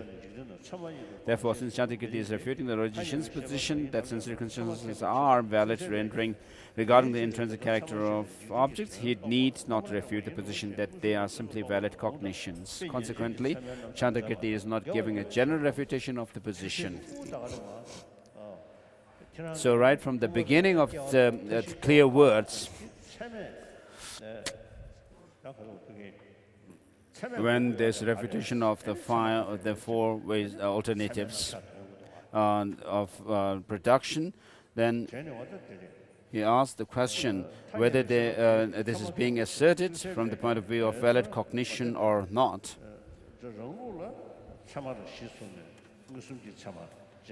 So in Prasangika Madhyamaka tradition, there are four valid cognitions.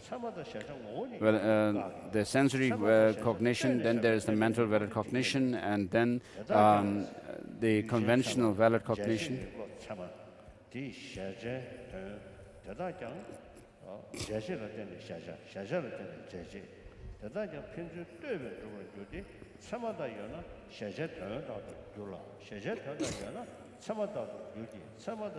So the same text, the clear word says, those are established through mutual dependence. When valid cognition exists, then there are things that are the objects of comprehension. When there are things that are the objects of comprehension, then there are valid cognitions. However, neither valid cognitions nor object of comprehension exist essentially. Therefore, if a sensory consciousness is unimpaired, that is, no eye disease or other internal or external cause of error is affecting it, then it is accurate in conventional terms. It is mistaken in terms of appearance, because under the influence of ignorance it apprehends its object as though it were intrinsically existent, which it is not. Yet this does not contradict its conventional accuracy. And commentary on middle way says, also perceivers of falsities are two types, those with clear sensory faculties and those with unimpaired sensory faculties. A consciousness with an impaired sensory faculty is considered wrong in relation to consciousness with a good sensory faculty.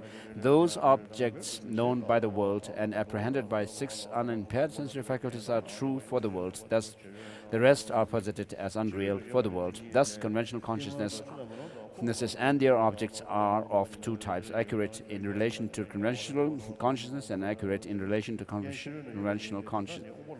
Inaccurate in relation to conventional consciousness. With regard to the internal conditions that impair the sensory faculties, Chandrakirti's explanation of the middle way commentaries says, eye disease, jaundice and so forth, as well as eating datura and so forth, are internal conditions that impair the sensory faculties.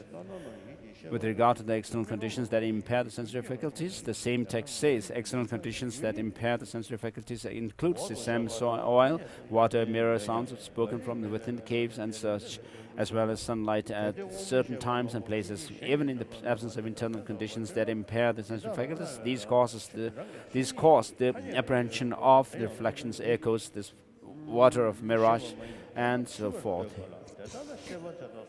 You should understand that this is also the case with the medicine mantra and such used by conjurers and so forth.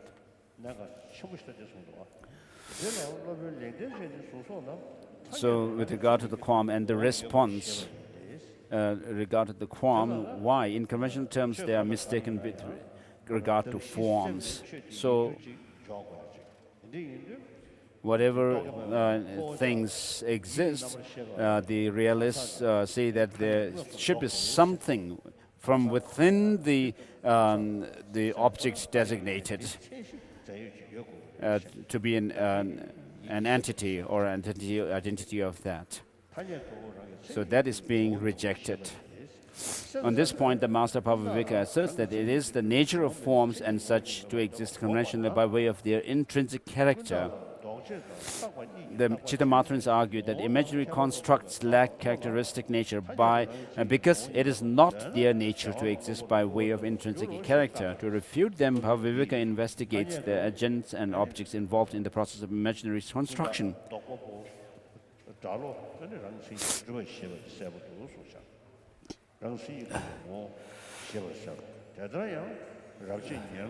So he says that if they assert the terms that minds, the construct entities and features lack intrinsic character, conventionality, intrinsic character conventionally, then they are inappropriately denying the existence of contingent entities. Therefore, it is clear that Bhavaviveka asserts that contingent entities have intrinsic character conventionally.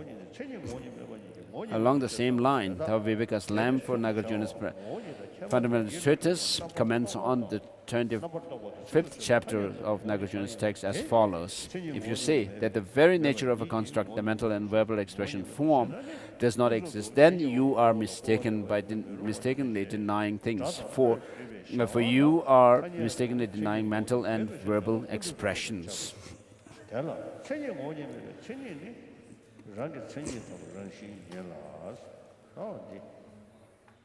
then explanatory commentary on Bhaviveka's lamp for the fundamental treatise. On this statement by Bhaviveka indicates the following.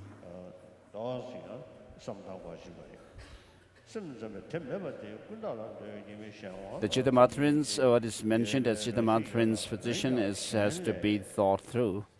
Yogachan say that it has no nature inasmuch as it has no characteristic nature. In the true eloquence, essence of true eloquence, it says, while dealing with the self-defining characteristics, he makes a difference in subtlety between the Madhyamakas and the logicians.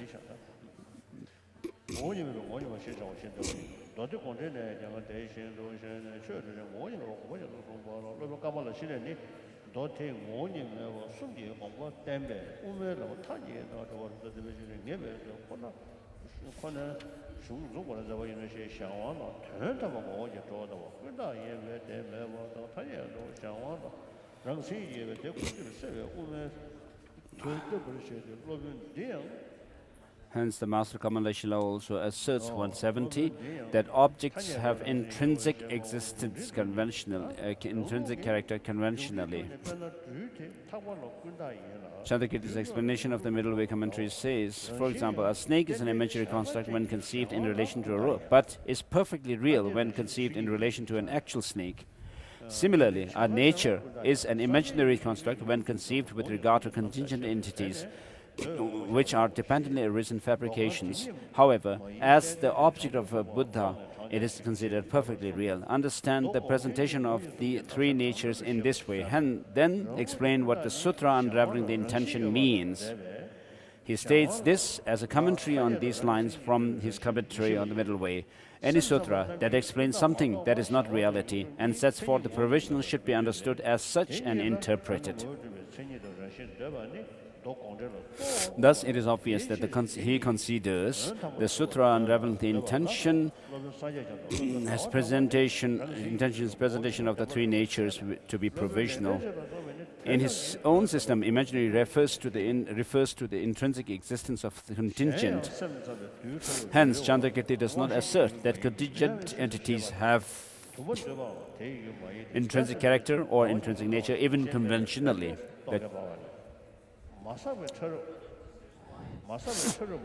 The Chittamatrins accept the non-existence of characteristic nature only for imaginaries, but do not assert that with regard to the contingent and the perfectly real. Thus, they assert that these two have essential.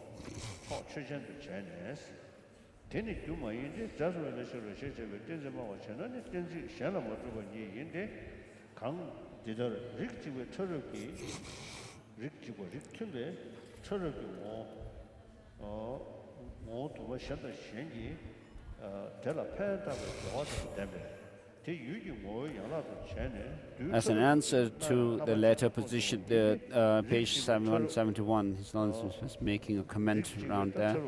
Are you claiming that the aggregation of minute particles of one type on one place is not the cause of sensory consciousness, giving as your reason? Because such aggregations, which means the aggregation of minute particles, do not substantially exist. If you are, then I simply do not accept your reason. Why? It is as follows. Various minute particles of a single type coalesce and contribute to that aggregation, thus constituting the parts of an object. From this, there arises a mind to which an image appears. The image of an aggregation of minute particles. We hold that like minute particles, spots and such are also substantially existent, for they are composites of minute particles of a single type. It is the nature of the minor particles to be an aggregation of 8 substances, yet you explicitly assert that it is substantially existent. And so with regards to the indivisibility of things or partlessness, there may be different interpretations. This is a comment from His Holiness. Likewise, there are 4 parts in such, which have natures of being aggregation, are also substantially existent. A non-aggregation singularity does not exist. Thus, it appears that he asserts that each of the minute particles of a composite is at the cause of sensory consciousness and is substantially existent. Since he evidently asserts that each of these is ultimate of the minute particles, he implicitly accepts that partless particles are the perceptual condition for the arising of a sensory consciousness. Therefore, Bhavaviveka asserts that sensory consciousnesses are non-mistaken if they are affected by either the internal or the external causes of error explained earlier.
Page number 171. The last paragraph. Chandrakritis' explanation of the middle way commentary says, some say that Madhyamikas accept in conventional terms exactly what the Sautantrikas advocate ultimately. You should understand that those who say this speak out of sheer ignorance of the reality explained in Nagarjuna's funeral. Even though all the sensory perceptions are not correct in terms of appearing all the objects as its own existent, but they cognize the object, so in this way they can be regarded to as being valid cognition. Also, there are those who think that the Madhyamikas accept in conventional terms that the Vaibhashikas advocate ultimately. Those who think that understanding nothing at all of the realities set forth in the fundamental treatise. Page number 172. For Subramanian teachings cannot be likened to worldly teachings in this manner. The learned should know that our system is unique. Thus, it does not accept even conventionally the partless subjects and objects that are preceded by distinctive tenets of these schools. Chandrakritis' commentary on the 400 stanzas says, it is not right for Buddhist schools to assert substantially existent minute particles as do the Vaisheshikas. Thus he says that he does not assert partless particles. Chandrakritis is referring to things such as partless particles. When he says that Madhyamikas do not assert in conventional terms what the two school, Vaibhashika and Sautantrika assert ultimately. He does not mean that Madhyamikas reject even conventionally everything those two assert is true, for while Vaibhashikas and Sautantrikas assert that things like forms and sounds are true, Madhyamikas do accept the mere existence of this conventionality. In the commentary on the 400 stanzas, Chandrakritis refutes the assertion that each minute particle within the collection of minute particles in the sensory faculty is a cause of a sensory. Faculties are not established either as being just those minute particles or being something other than them. Thus, the basis of sensory consciousnesses are sensory faculties that are ascribed in dependence upon those minute particles. Likewise, in the case of objects, he says that the objects of sensory consciousness exist as constructs that are contingently constructed. He also asserts that the consciousness is designated as direct, but the object of consciousness is actually what is direct. Therefore, although the Master Chandakriti and the Master Baba Viveka are alike in accepting external objects, they seem to differ in how they posit the sensory faculties and their objects. Earlier, while refuting that the sensory consciousness are valid with regard to intrinsic character, Chandakriti's commentary on the 400 standard said that the object of a sensory consciousness is deceptive because it exists in one way but appears in another. Thus, things like forms and sounds appear to sensory consciousnesses as though they existed by way of their own intrinsic character, but the intrinsic character that appears to them does not exist even conventionally.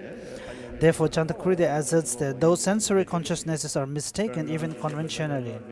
Still, it is not impossible for sensory consciousnesses to be valid cognitions that posit objects such as forms, sounds, and so forth conventionally. The reason why those sensory consciousnesses are posited as mistaken is that there is no object that exists by way of intrinsic character such as appears to them. The non-existing of such an object is established by a reasoning consciousness analyzing whether things exist intrinsically. It is not at all established by conventional valid cognitions. Therefore, in terms of conventionally consciousness, they are not mistaken. Then, when we speak about conventional truth, what do we mean by the truth?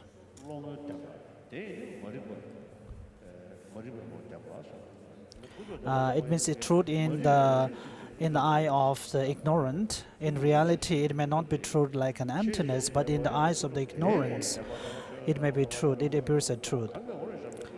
As for consciousnesses that perceive things such as a double moon or a reflection, objects such as those which appear to them, two moons, a reflected face, and the like do not exist.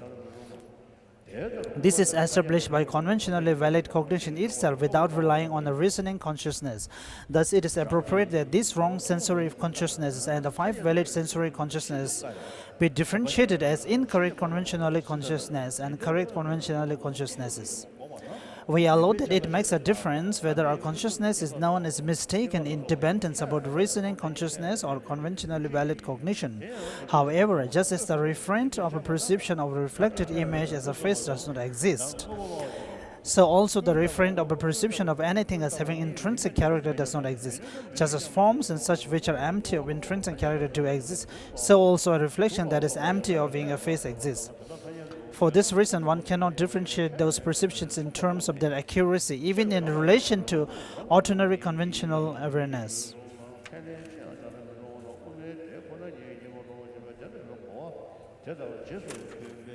Indeed, something that exists by way of its intrinsic character and an object and a reflection that exists in accordance with its appearance as a face are alike in non-existent conventionally. Also, forms and reflections are alike in existent conventionally. However, Chandakriti's explanation of the middle way commentary says some dependently arisen things, such as reflections and echoes, are false and appear to be false even to ignorant. Some things, blue and other forms, as well as mind, feelings, etc., appear to be true. The final nature of things does not appear in any way to those who are ignorant. Therefore, the nature and whatever is false, even conventional, are not conventional truths. He thus makes a distinction that blue and so forth are posited as conventional truths, while reflections and such are not. If someone were to challenge this distinction, how could we reply? This is what I think. Although forms and reflections are alike. So this is very important. On the page number 175, the statement, whatever is false even conventionally,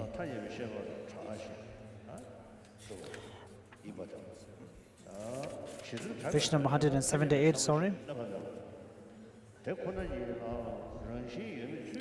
How does one determine whether something exists conventionally? We hold that something exists conventionally if it is known. And when we refer to a phenomena existing by designation or by title, then of course actually we are not referring to its natural nature or the reality, because in terms of reality there are no phenomena that exist by itself. We hold that something exists conventionally if it is known to a conventionally consciousness, if no other conventionally valid cognition contradicts its being as And when we refer to something as beautiful or ugly, and when we refer to something as ugly or good or bad, so these are all in the conventionally reference. If reason that accurately analyzes reality, that is, analyzes whether something intrinsically exists, does not contradict it, we hold that what failed to meet those criteria does not exist. In a sense, conventional consciousnesses operate in a non-acquisitive manner. It operates only within the context of how a given phenomena appears to it without analyzing. Is this how the object actually exists, or does it just appear this way to my mind? It is called non-analytical consciousness, but it is not the case. It is certainly non-inquisitive. It operates within the context of how things appear, how they are known to a worldly or conventional consciousnesses. It does not operate by analysis of how things actually exist. Therefore, it is called mundane knowledge. This kind of consciousness occurs in all persons, whether or not they have become involved in philosophical tenet systems. Thus, no matter whose mind stream it occurs in, it is called mundane knowledge or non-analytical consciousnesses. Do not suppose that it exists only in the mind streams of those worldly persons who are not involved in philosophical tenet systems. Those who are involved in such systems may often have minds that analyzes. In conventionally knowledge accurate, or does this object exist this way in reality? Since how could all of their consciousnesses analyze how things actually exist? Therefore, if you want to understand what worldly knowledge is, you cannot ask only those worldly elders who hold no philosophical tenets. However, it is sufficient to consider how non-analytical minds operate in the mind streams of the two parties in a debate. What this consciousness knows is the perceptual or experiential basis for the construction of conventional language. Ordinary people do not understand karma and its effects, the levels and the paths, or such matters, but they hear about and experience them, thereby taking them as objects. As this is so, they appear even to ordinary consciousnesses that are not analyzing how things actually exist. We thus avoid the fallacy that these would not be things that the world knows. Other conventionally valid cognitions do not contradict that which exists conventionally. For example, a consciousness that does not analyze how things actually exist may think that a rope is a snake or that a marriage is water. However, conventionally valid cognition does contradict the objects apprehended by such consciousnesses, so those objects do not exist even conventionally. A reasoning consciousness that accurately analyzes whether something intrinsically exists does not contradict that which exists conventionally. What is posited conventionally must be established by conventional valid cognition. In addition, reasoning consciousnesses that accurately analyze whether it intrinsically exists definitely must not contradict it in any way. Whatever such reasoning establishes as existing must exist essentially, so it is contradictory for such to be a conventional object. Because of that, it is wrong to confuse not being contradicted by a reasoning consciousness and being established by a reasoning consciousness. Such confusion is the basis for misconception that the following two propositions stand equally, either both true or false.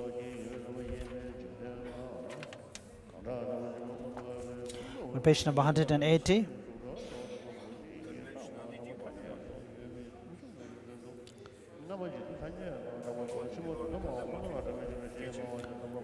Page number 180. This misconception is incorrect. The two propositions are equivalent to the extent that a line of reasoning that accurately analyzes whether things intrinsically exist will establish neither. But the two are not alike in all respects. One is contradicted by reason and other is not. A partless object and a subject, a self, a primal essence, a divine creator, such things are imaginary constructs put forward in the unique assertions of Buddhist and non-Buddhist essentialistic. When they posit such, they do so after a rational analysis of whether such things essentially exist. They think that this sort of rational analysis will discover these things. Thus, because they assert that these things can withstand rational analysis, they have to accept that others outside of their school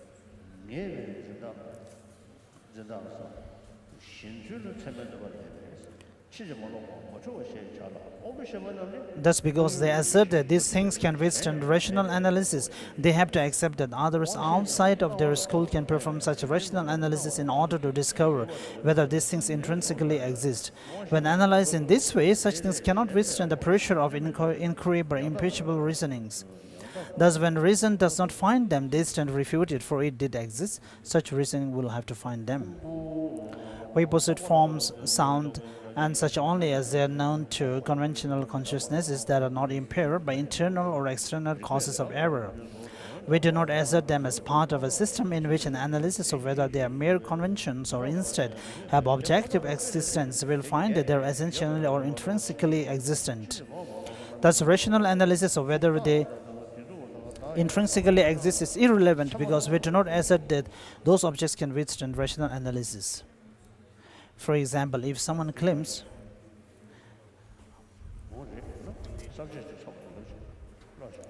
so I thought I will stop here, but I will read till the outline completes. There are things that have been known to the world from beginningless time and yet do not exist even conventionally, inasmuch as reason contradicts them. As example, one can cite the essence that ignorance superimposed on things that essentially exist in eye and mind, conceived by a refined view of the perishing aggregates or the object of conception that yesterday's mountain is today's mountain. Therefore, it is not the case that mathematicals conventionally accept everything that is known to the world.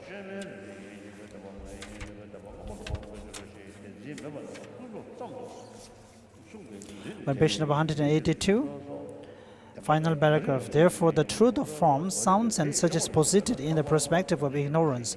But ignorance does not posit things such as forms and sounds. For example, from the perspective of a wrong consciousness that apprehends a rope as a snake, the rope is a snake, but this wrong consciousness does not posit the rope. Since the minds that posit things like form and sound are six unimpaired consciousnesses associated with the eye, etc., the objects that are established to exist conventionally, and thus reason does not refute them. However, even conventionally, they do not exist as ignorance apprehends them.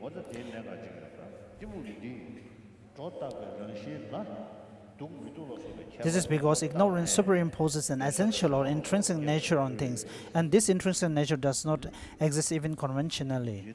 Therefore, reason conventionally refutes what ignorance apprehends. If it did not, then you could not prove that at the conventional level, things are like illusions. Ignorance superimposes an intrinsic nature on things. From this, the attachment, hostility, and so forth arise.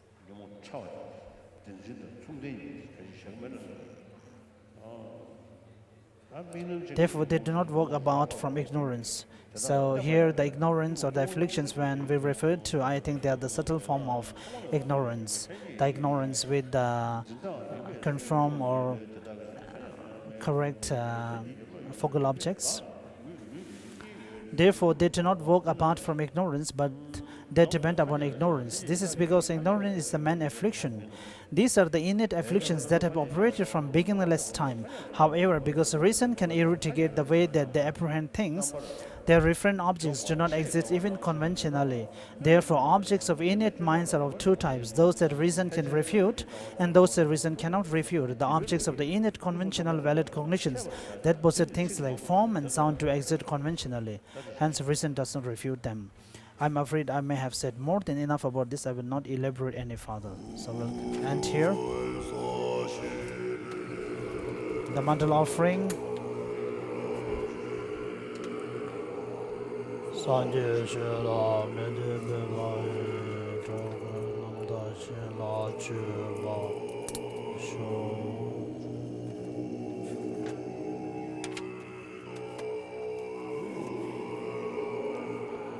Wa me ya da ya